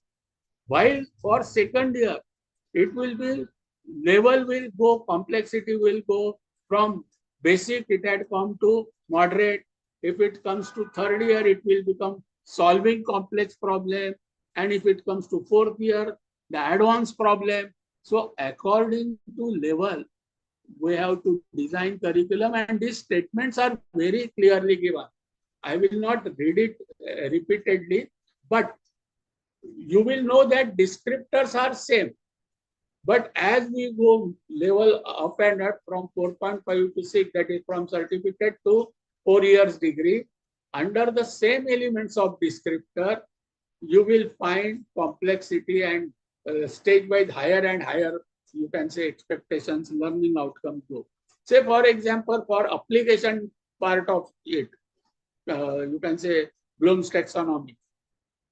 If it is certificate first year, so our practical experiment should be directed so that learners show or demonstrate that they are able to select and use basic tools to solve familiar problems. So something teacher gives the procedure, teacher gives the tools, teacher gives the skill how to use, and students are repeatedly using it, and they show the competency of using in familiar problem or similar problems or given problem. That is what is expected from first year. But when third year student, it is they are expected to choose the appropriate method. So that time don't give them the method. We have to provide them problem, that to real world problem, and they are expected to be a solution provider by analyzing and selecting. So this is how level will change for even application of knowledge. Similar you will find in communication, ethical values, sustainability. In case of value system, the first year we have to only teach that they should be able to embrace the moral and ethical values of our organization or societal accepted ethics and moral. The student also imbibe and follow. But when it comes to final year, he has to even devise value system and moral system, new moral, new normals as per the time. Say, for example, I just take one small example, case of transgenders and culture of inclusivity. Probably certificate holder is not expected to devise those methodologies which will have inclusivity, diversity, and treating equal transgender people, or you can say at the most we can give to certificate holder the gender sensitization, giving respect to work, Shrama Pratishtha, Mahilanna Pratishtha. This is what we can tell and get it imbibed in certificate level first year. But when the student comes to final year, with societal change, so student should be able to devise, say, cyber culture, cyber sanity, environmental sustainability, those related culture students should be imbibe and even generate as the time progresses. So these are the qualification descriptors very clearly given in NHEQF. All descriptors, employability, entrepreneurship, autonomy, responsibility for certificate holder, student should be able to show responsible for his own task in a group. While later on, the student should be able to, he is a manager, he is responsible for complete group, for the company also. So he is answerable for performance of company. So from fresh assistant professor to associate to professor and principal, as level and autonomy goes on increasing, so that type of level-based attributes are required to be imbibed in our student henceforth. So you can say the key differential of these descriptors are entry level capability for level 4.5, so foundational knowledge, basic technical skill. For level 5, intermediate skill. For level 5.5, full degree level, research information, research informed decision making. Level 6, advanced level, integrating research and depth in that field. So this is how our curriculum should clearly demonstrate that how our first year syllabus is different than second year, than third year, and then final year, and how these attributes are imbibed in the student, and how we assess and ensure that student demonstrate these values. This is what is meant by implementation of NEP. So I have again given level description level wise. So I will share the slide. I will not read it again, but you will find that Bloom's taxonomy has to be taken care for all the three domains: cognitive domain, psychomotor domain, and affinitive domain. Now, after you can say implementation of NEP, what are the expected transformations which are expected in our higher education? Number one, it will be flexible curricular structure. This is why more elective, more GE, other OE courses are coming. So flexible curricular structure will come. 40% credits are allowed through recognized distant open online learning institutes and platforms like Swayam. So tomorrow Coursera may come, tomorrow IGNOU and other open universities courses will be allowed. So mode of learning is made choice of the student. Expect assessment and demonstration of learning outcome is key for we people. Otherwise, we are facilitator from wherever student wants to learn. We have to provide facilitate the process of learning. Credit transfer through academic bank of credit. Undergraduate programs of 3 years, 4-year duration with multiple entry, multiple exit, and re-entry options with appropriate certification. Fast learners can complete the program in shorter time. Slow learner can take some extra time also. So that type of flexibility of completing the courses in early duration is also being provided now. Dual degree programs are provided. So many transformations are coming in our higher education.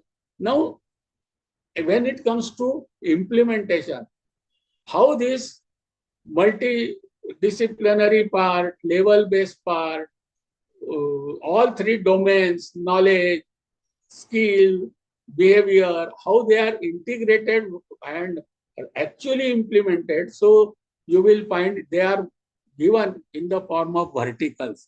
If you see the GR, if you see Kulkarni report or any report or all this NCRF or NEGQF document, you will find ultimately when it comes to implementation, Government of Maharashtra has issued GR, and all whatever things we have talked about, they are provided in the form of choice of major and minor subject with course and elective.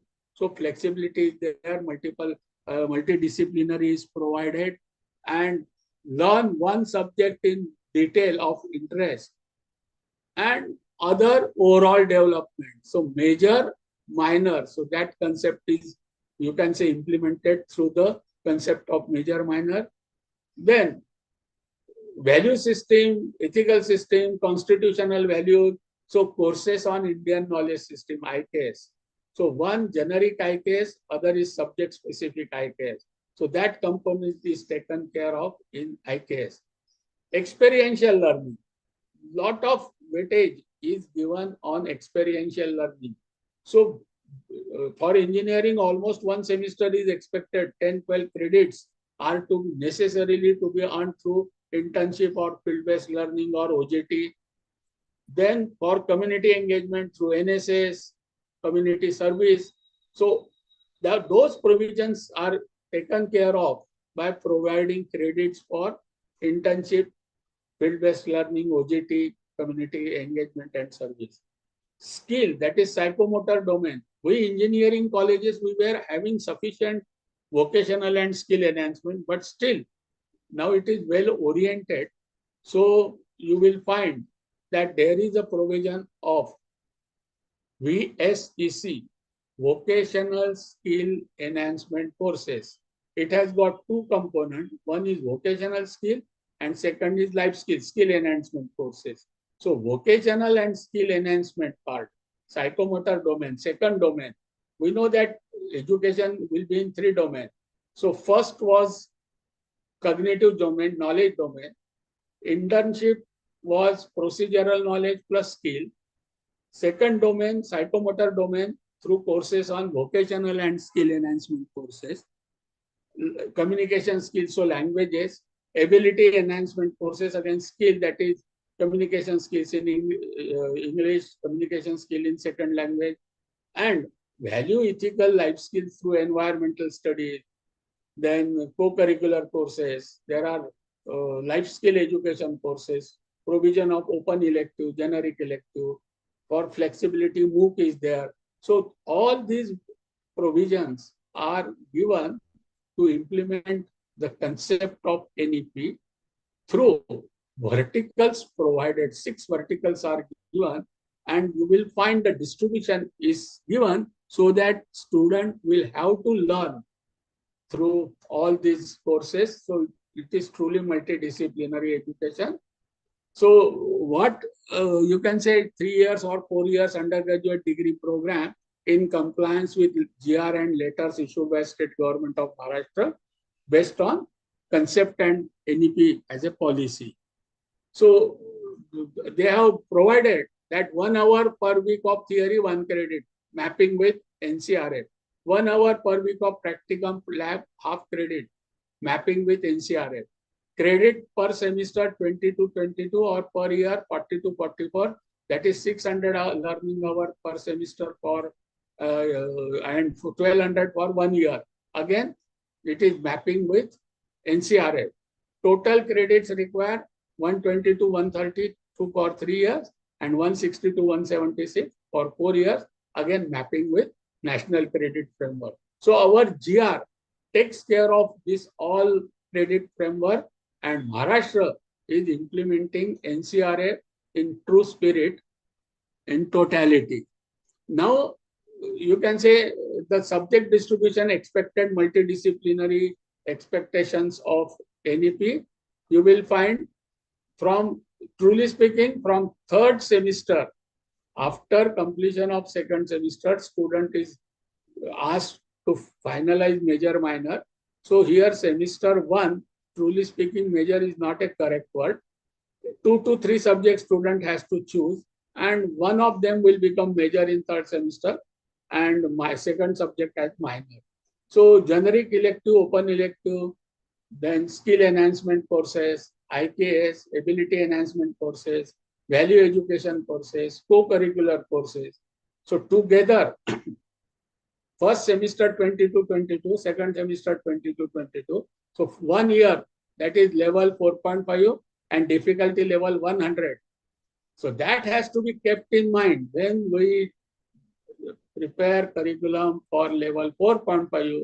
Difficulty level should be kept 100 in terms of curriculum framing, in terms of teaching, in terms of assessment. That has to be kept in mind. So this is our first year or certificate level. Similarly, so this I have described. So first year means level 4.5, and this is what is exit option. I will just take an example of second year and skip third year. Now level 5.0 means difficulty level 200. It will consist of level 3 and 4. Again here major will come. So major core, major elective, vocational skill education, field project, on-job training, community enhancement, engagement program, minor, generic elective, open elective, skill enhancement course, then Indian knowledge system, ability enhancement course, value education course. So this is how for first year and second year, these foundational courses are provided, and first 2 years mean diploma, it will have minimum 80 credits and minimum 2,400 learning hours. And this is how it will be designed for third year. So other verticals of NEP as per GR will be taken care and so on. Now last part of our today's discussion is outcome-based education and learning outcome-based education. So just I will wait for 2 minutes If anybody wants to add anything about higher education framework, qualification descriptors, competencies expected at each level and each qualification, if anybody wants to add or anybody wants me to add, let us wait for 2 minutes. So, Thandwe sir, Mohan sir, Vivek sir, anybody, Kunal sir?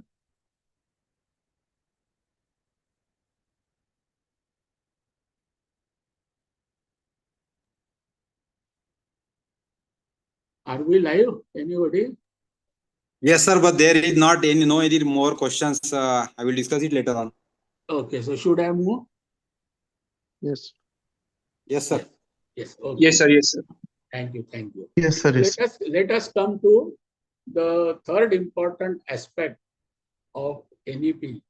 Now, NEP expects whether school education or higher education to get itself reoriented towards outcome-based education. So, when we talk about outcome-based education, it implies that there has to be a performer, not only the teacher. So, learner, student has to be there because outcome of that performer is to be measured and it is to be decided whether education system is doing. So, only teacher is not now important, but performer, that is learner, is more important in outcome-based education. When performer is there, there has to be something which is performable, which is demonstrable, or which is accessible to perform. Now here, when say that credits will be given for participation in cultural activity, participation in social activity, participation in sports and you can say athletics or any sports and games activity. Question comes, we have to identify the attributes on which performance can be measured because performance has to be measurable. So we have to design rubrics of assessment where you cannot measure through marks or something like that. Suppose there is some cultural program or social gathering is there and we have to assess. So rubrics will you assess? The artist who is performing on the stage or director who is behind the stage? How both of them have to be, you can say, assessed in terms of measurable thing. So we have to identify the rubrics on which performance will be measured. So something performable, demonstrable, and accessible is the second requirement of outcome-based education. Now, Mirza sir was saying exam reforms of 2018 of AICT. There you will find a talk about rubrics. There is a special document, complete instrument on evaluation reforms, exam reforms given by UGC as well as AICT. So next phase of NEP implementation will be implementation of those reforms of evaluation, examination, for which documents are already available. Third thing, the focus is on performance, not on the activity or task to be performed. तुम्ही काय केलं, कसं केलं, मी खूप केलं, that is not going to get, you can say, credit. It will be on the performance, demonstrable performance, not on the process. मी पानं किती लिहित बसलो, it will have no meaning henceforth. The way we presently conduct our practicals or laboratories, it will have a revolutionary change when it will come to outcome-based education. Some procedure is given. Okay, I'm talking about higher level, third year, final year. Instruments are given in the laboratory. Aim is also given to the student. Students have to only observe, write, calculate, and conclude. That will not be accepted henceforth.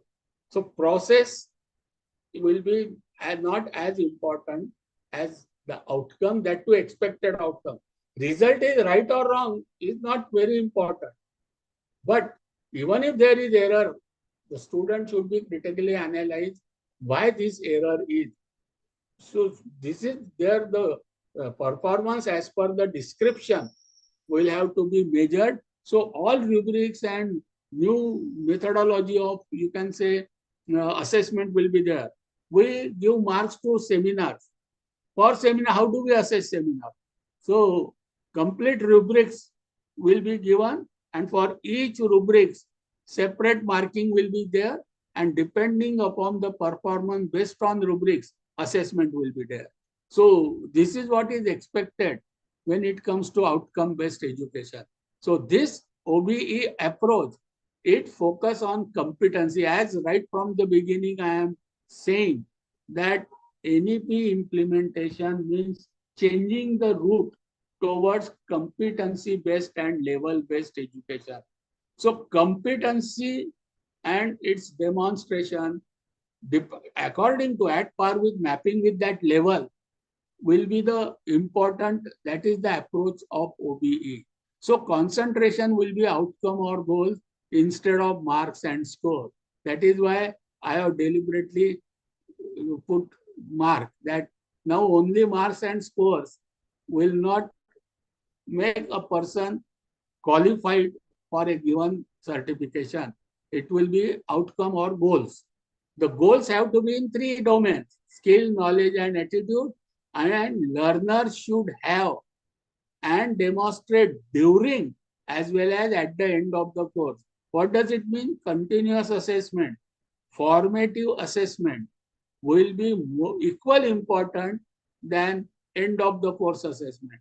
That is why during implementation of NEP, the weightage of internal assessment is taken from 20% to 40%, and weightage of external assessment is reduced from 80% to 60%.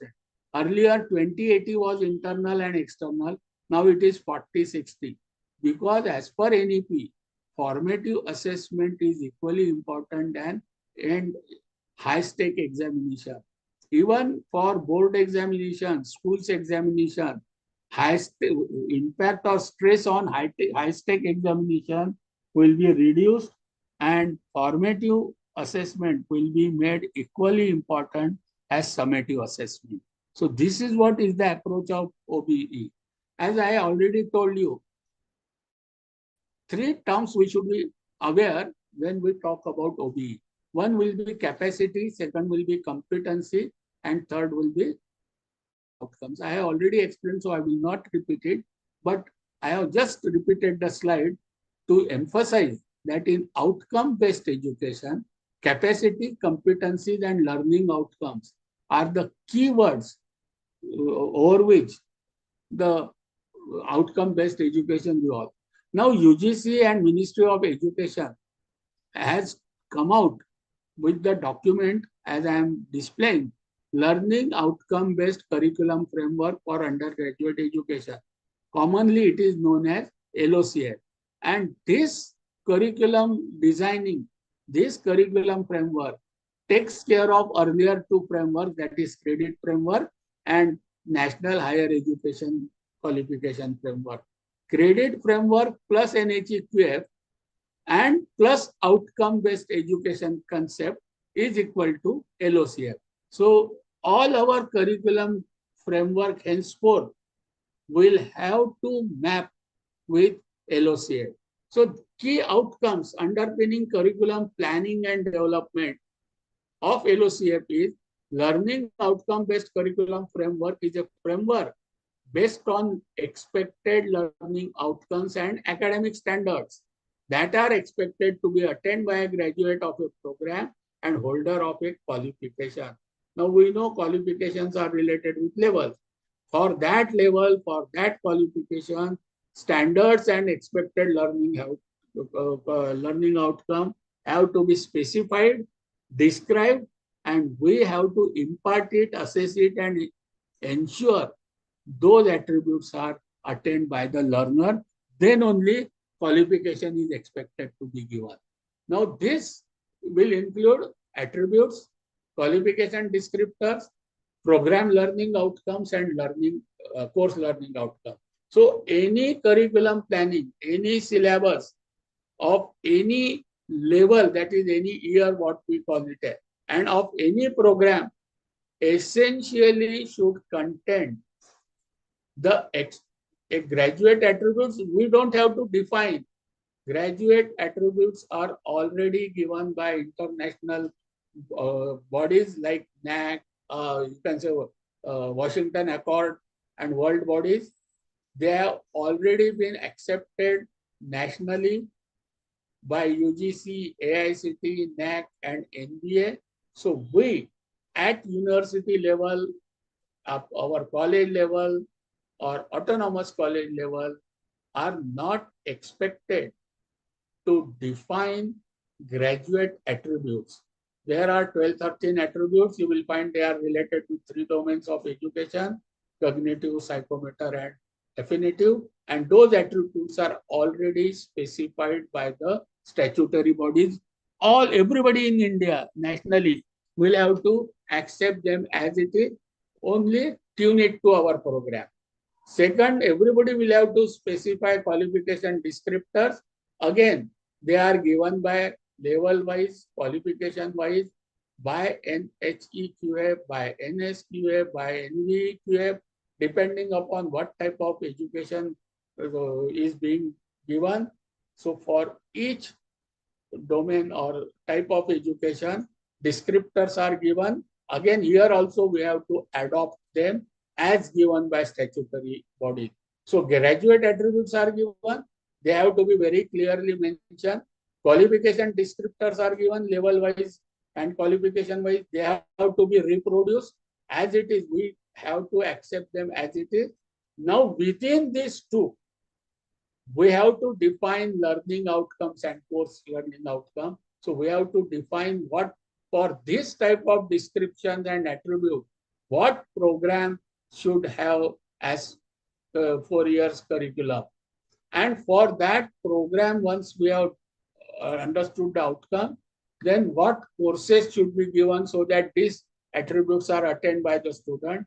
And for each course, outcomes have to be mentioned. This is in total package is called as LOCF.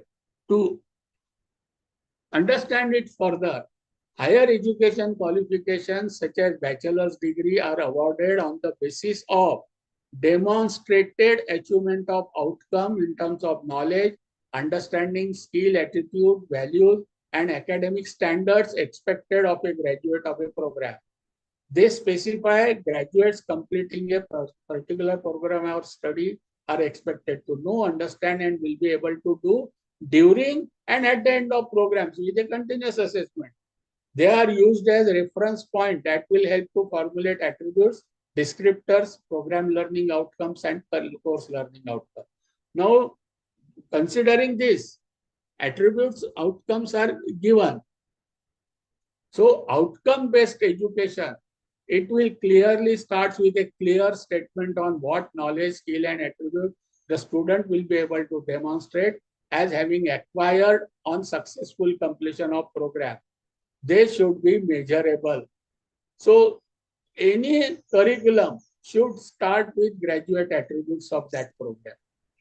And they are, as I told you, they are already given, 12 attributes are given, so we have to reproduce it. Second thing, we have to provide program educational objective, program specific outcomes. See, there is difference between objective and outcome.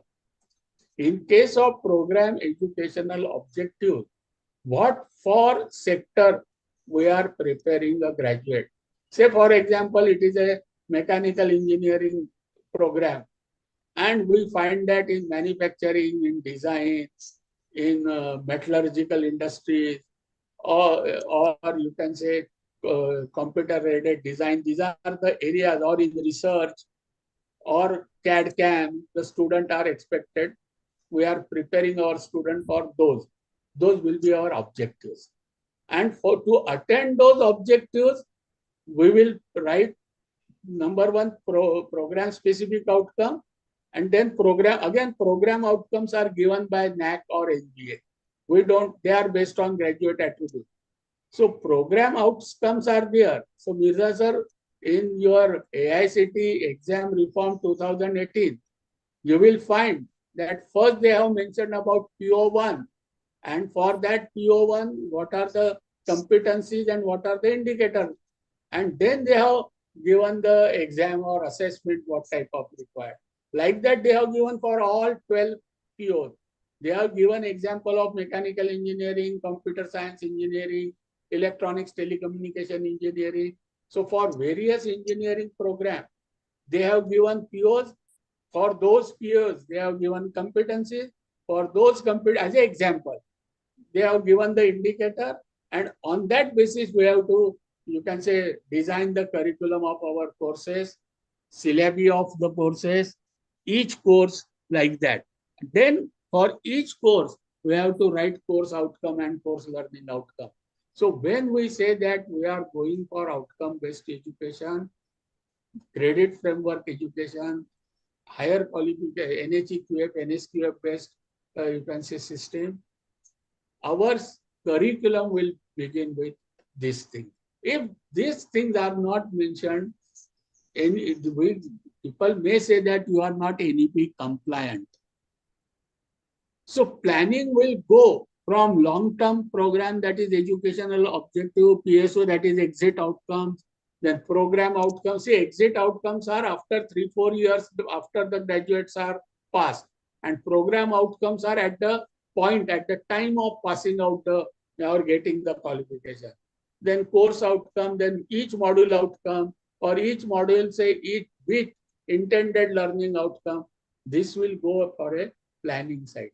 And for execution, first every teacher, whenever he prepares the teaching learning plan, the new teaching plan, new learning plan document will begin with learning session, then date of that session, intended learning outcome, say content of bit. Suppose I am teaching some unit 1 and first bit of unit 1.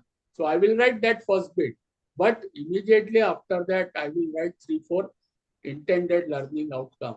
After the end of learning this bit, it may finish in 1 hour, 2 hour, or 3 hour session only. What the student will expected to understand, apply, solve, whatever is there. So those 3, 4, 5 intended learning outcome I must write. Then I should use what teaching method I will use for this. Then I will use what assessment tool I will use. What is my attainment expected level? After actually examining or assessing the student, what is their attainment? Is it to the expected level? If not, what remedial action I have taken? This document will be our learning plan in scope. After that, it will be from bit to module, module to course, course to program outcome mapping. This is how execution will go, while planning go from top to bottom, and execution will go from bottom to top. And these graduate attributes are the general abilities, again in 3 domains, and they are the basis of formation of the program outcome. As I told you, GAs and POs, they are given, we have to tune it to only our program. POs are objective. So what the student will be able to do with what they have learned, and they will like to be after leave the college and living full productive life.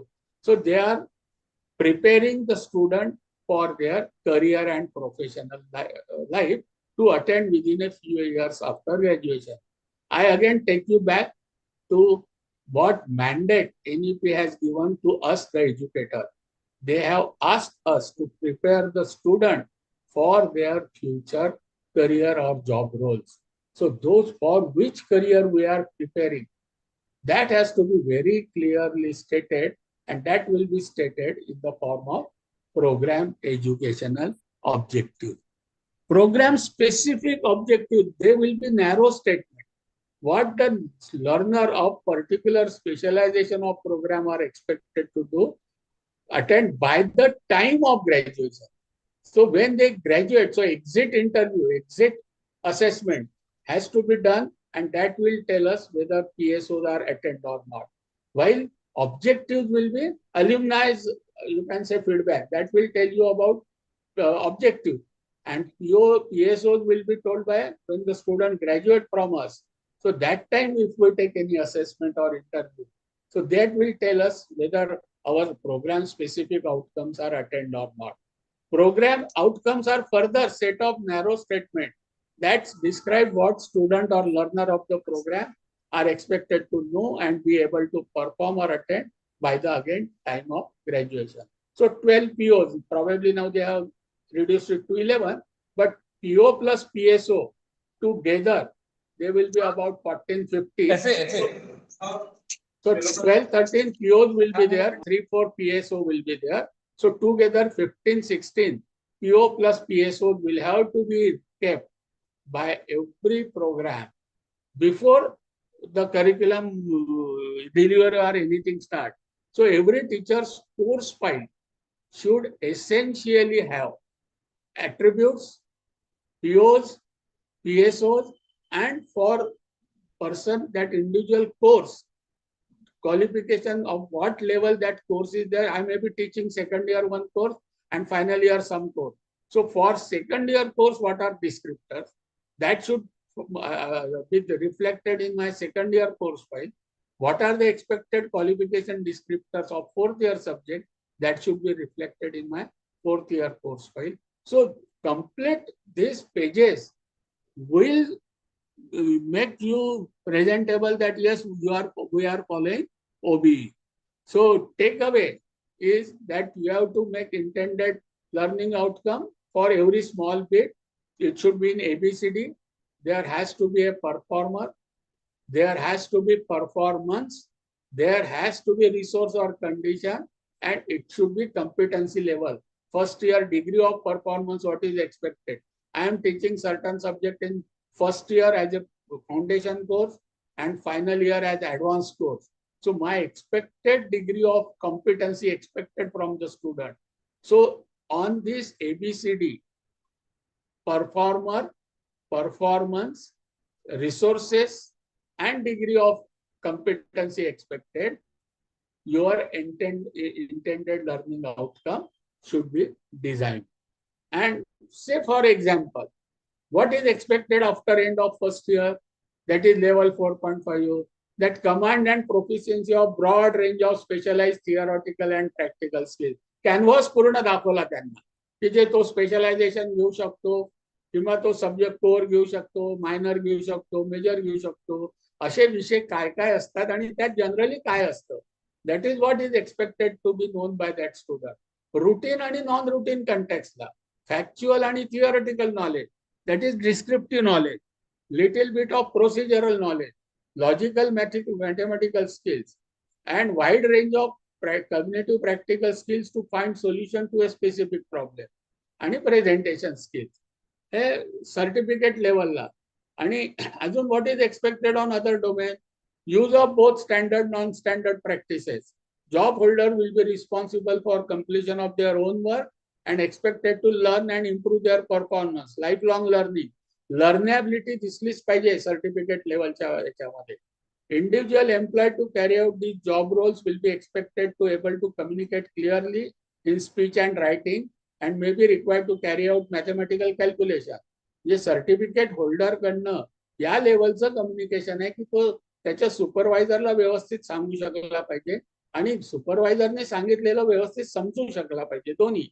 आणि त्याला data collect करता आला पाहिजे. Should be able to organise information and communicate logically about work. असं this is what is expected from you can say level 4.5. Similar expectations are given for level 5, for 5.5 and 6. Those things are already available. For paucity of time, I am excluding it. And finally, assess कसं करायचं. This is what sir was asking. Sir, we are not yet implemented.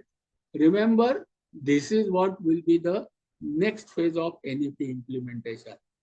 Learning levels are from remembering to creating. Bloom's. in cognitive domain. How will you assess?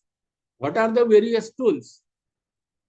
You can say that AICT exam reforms states that remembering, understanding, applying, and analysis can be assessed through continuous evaluation, assessment, that is formative, as well as semester end examination, that is summative.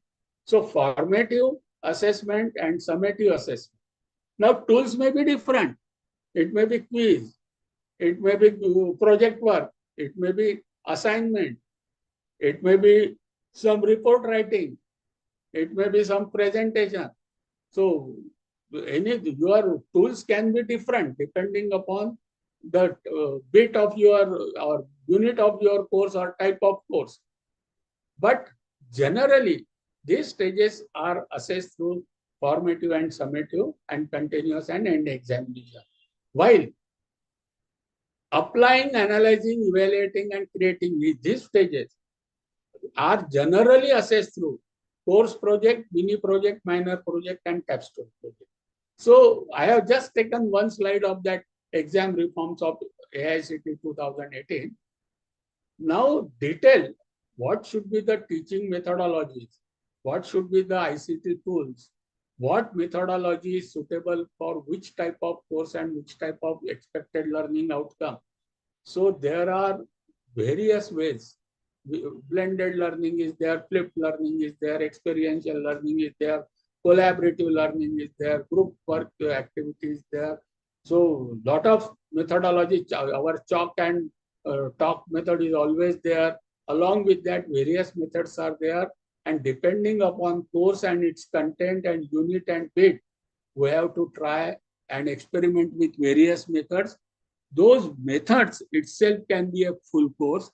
Similarly, assessment is very important because mode of learning now is not important, but assessment by competent authority and measurable, demonstrable attainment is the key or basic point of all this implementation of NEP. So for that, what are various assessment techniques? What are various assessment tools?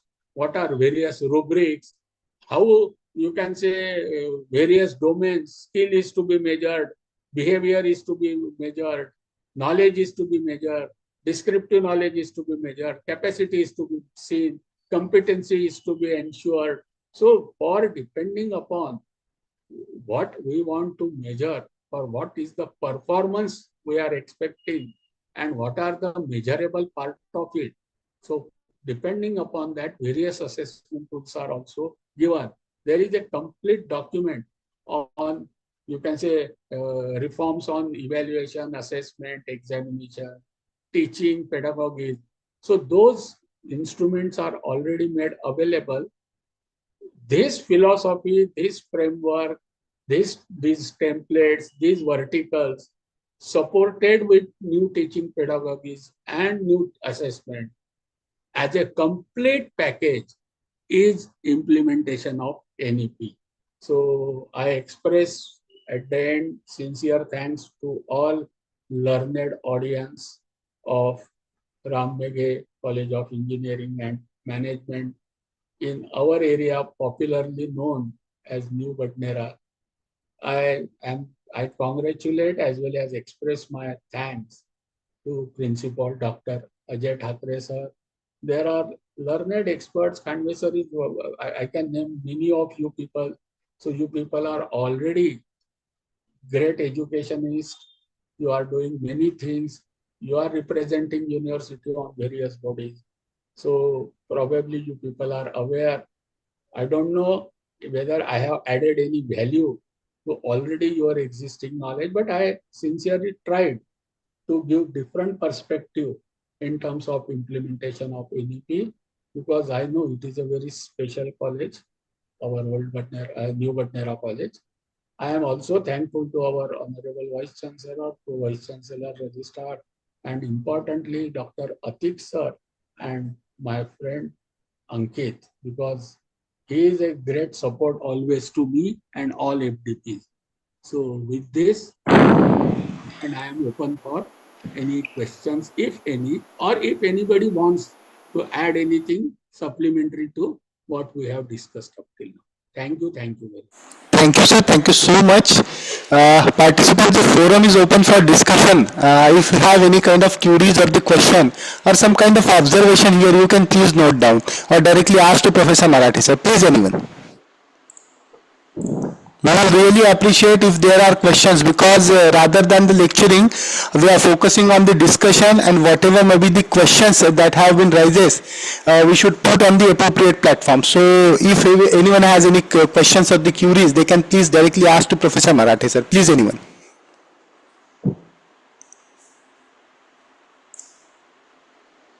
Yes, anyone?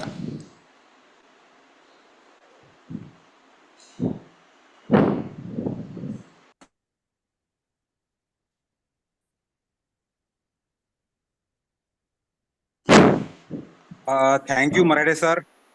You have given us a nice revision for all the things regarding the NEP implementation and outcome-based education. In the real sense, I hope that this is again always necessary to us to make these revisions. Then and then only we can bring all these things in our actual practices.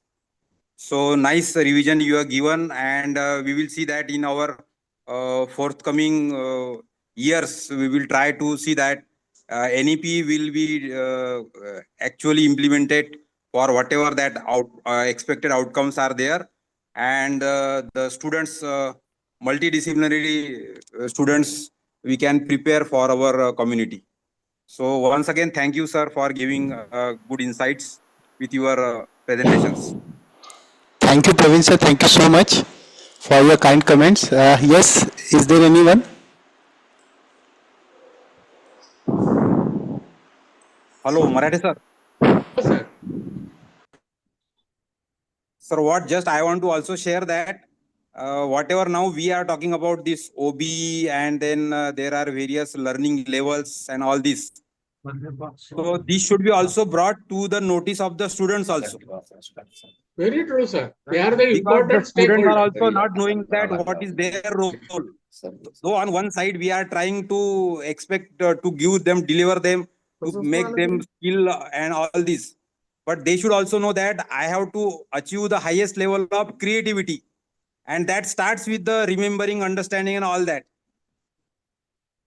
I agree, And sir. in I actual endorse you. practice, yes, sir. In actual practice, what is happening? We are only playing with this remembering, understanding, and then that's all 2-3 levels with our examination system. And then students are also not looking forward for achieving the creativity or analyzing abilities in our subject domain. Sir, students' portfolios and evaluation reforms, formative assessment, those things will definitely, and you can say new way of assessing the student, rubrics-based assessment. So those Yes, are yes. the things will make them to, they will have to necessarily perform. Else presently, sir, you and me all know what is happening. Yes, So that yes. will have to change. But certainly we will try our best and see that this will be happen. And otherwise, then we have to again more exert for implementation of NEP. Right, sir. Very true. So actually, Dr. Praveen sir is taking an initiative. He was the member of our academic council, honorable member of academic council, and he was just always raising this issue in that particular meeting. That I think in this meeting, sir has also moved the resolution to conduct one separate meeting of the academic council, particularly based on the NEP, from the admission to completion of degrees. As far as my concern, so sir is always taking an initiative in that particular authorities meeting, because without involvement of our statutory authority, it is not possible to implement this policy in its gist as policy makers decided. So friends, if there are any more questions. Ankit sir, Yes, sir. Yes, please. continuation with what we have said, I request Praveen sir. Sir, specifically you take a issue of qualification descriptors, because yes. nobody has yet understood what are those descriptors. Because unless Yes. BOS people understand the descriptors, they should not design year-wise curriculum and syllabi unless they have understood descriptors. Otherwise, Yes. Now, sir, level wise, we have to bifurcate that this skill Yes. must be achieved once he has completed the certification. So that our differentiation syllabi also has we to have be to broad. framed accordingly, sir. So Yes, BOS, yes, all yes. members should be have a separate, you can say, workshop, not orientation, Yes. but workshop. तिथे ते वह्या Workshop. पुस्तकं घेऊन बसले पाहिजे. Yes. First इयरच्या लोकांनी त्या descriptor नुसार त्यांच्या विषयाचं ड्राफ्ट तयार केला पाहिजे. Like that it should happen. सध्या आपण फक्त सिलेबस डिफाईन करून सब्जेक्ट डिसाईड करून आपल्या जे काही स्कीम दिली आहे त्याच्यामध्ये बसवून टाकले. नाही ना सर, ते आता गडबड होईल. येस. आता बरेचसे नवीन सिलेबस मध्ये आम्हाला तेच प्रश्न येऊन आलाय की याच्या बेसिसवर तो सर्टिफिकेट गेल्यानंतर त्यांनी बाहेर काय काम केलं तर काय करणार आहे तो सर्टिफिकेट घेऊन गेल्यावर. आणि second that sir, also we have to back track. Yes, एक अजून रिक्वेस्ट करतो सर. एक टीचिंग पेडागॉगीजवर, फक्त टीचिंग पेडागॉगीज याच्यावरच एक अकॅडमिक काउन्सिलच्या मेंबर्सची एक मीटिंग घेऊन विद्यापीठाकडनं व्हेरियस कशा सिलेक्ट, व्हॉट आर व्हेरियस पेडागॉगीज, त्याची गाईडलाईन आली पाहिजे. आणि मग सर एक्झाम रिफॉर्म्स आणि इव्हॅल्युएशन रिफॉर्म्सवर, आणि मग ते इम्प्लिमेंट करायला दिलं. अवेअरनेस आणि म्हणजे स्टेक होल्डर्सला शिकवणं, एज्युकेटिंग देम इज व्हेरी सध्या टीचिंग पेडागॉगीवरच प्रॉब्लेम आहे सर सगळ्यात महत्वाचा. किंवा लर्निंग सेंटर जोपर्यंत होणार नाही पूर्णपणे तोपर्यंत ह्या सगळ्या अचिव्हमेंट आपण करू नाही शकणार आहे. Correct sir, I agree with you. We will try sir. Yes. Yes sir, thank you. Thank you, sir. Thank you. Sir, I think there are no more questions. So if you could permit, shall we conclude, sir? Yes sir, yes sir. I express my thanks to you on this. No, sir. No, sir. I am the back behind the curtain, sir. But while we are implementing such kind of programs, there will be some mandate from the UGC. Therefore, we have restrict within this kind of themes. But whatever may be the suggestions you have given, sir, we are trying to implement on our level on the best. As you know that recently our academic council, academic advisory committee has been meeting we have conducted, and Professor Vanjari madam has come up with some plan, particularly for the Amravati University faculty members in the teaching departments. We are going to conduct one week long workshop, particularly including all these things that will be based on the outcome based education as well as the new vertical assessment, sir. Yes, So I was there. yeah, sir. So with this, I once again extend my sincere thanks to Professor Marathi, sir. And to our college also, Thakre sir, and management of our youth welfare society. That probably I need to. Please, Yes, sir. Yes. So, on behalf of all both the organizers, I extend my sincere thanks to Professor Marathi, sir, because with the beginning of this flagship program, sir has broadened our perspective and make the revision of this national education policy in a very simplest way and a very deepest way. So, I once again extend my sincere thanks to Professor Marathi, sir, for sharing their precious time and valuable insight towards this national education policy. Also thanks to Professor Dongre sir, Professor Thakre sir, and all the learned participants, specifically Dr. Khanve sir, for their patience listening and active involvement in these sessions. And with this kind consent of Professor Marathi sir, I would like to declare that this session will be over here. Thank you sir, thank you, and thank you everyone. And we will stop now here and meet tomorrow. thank you, sir.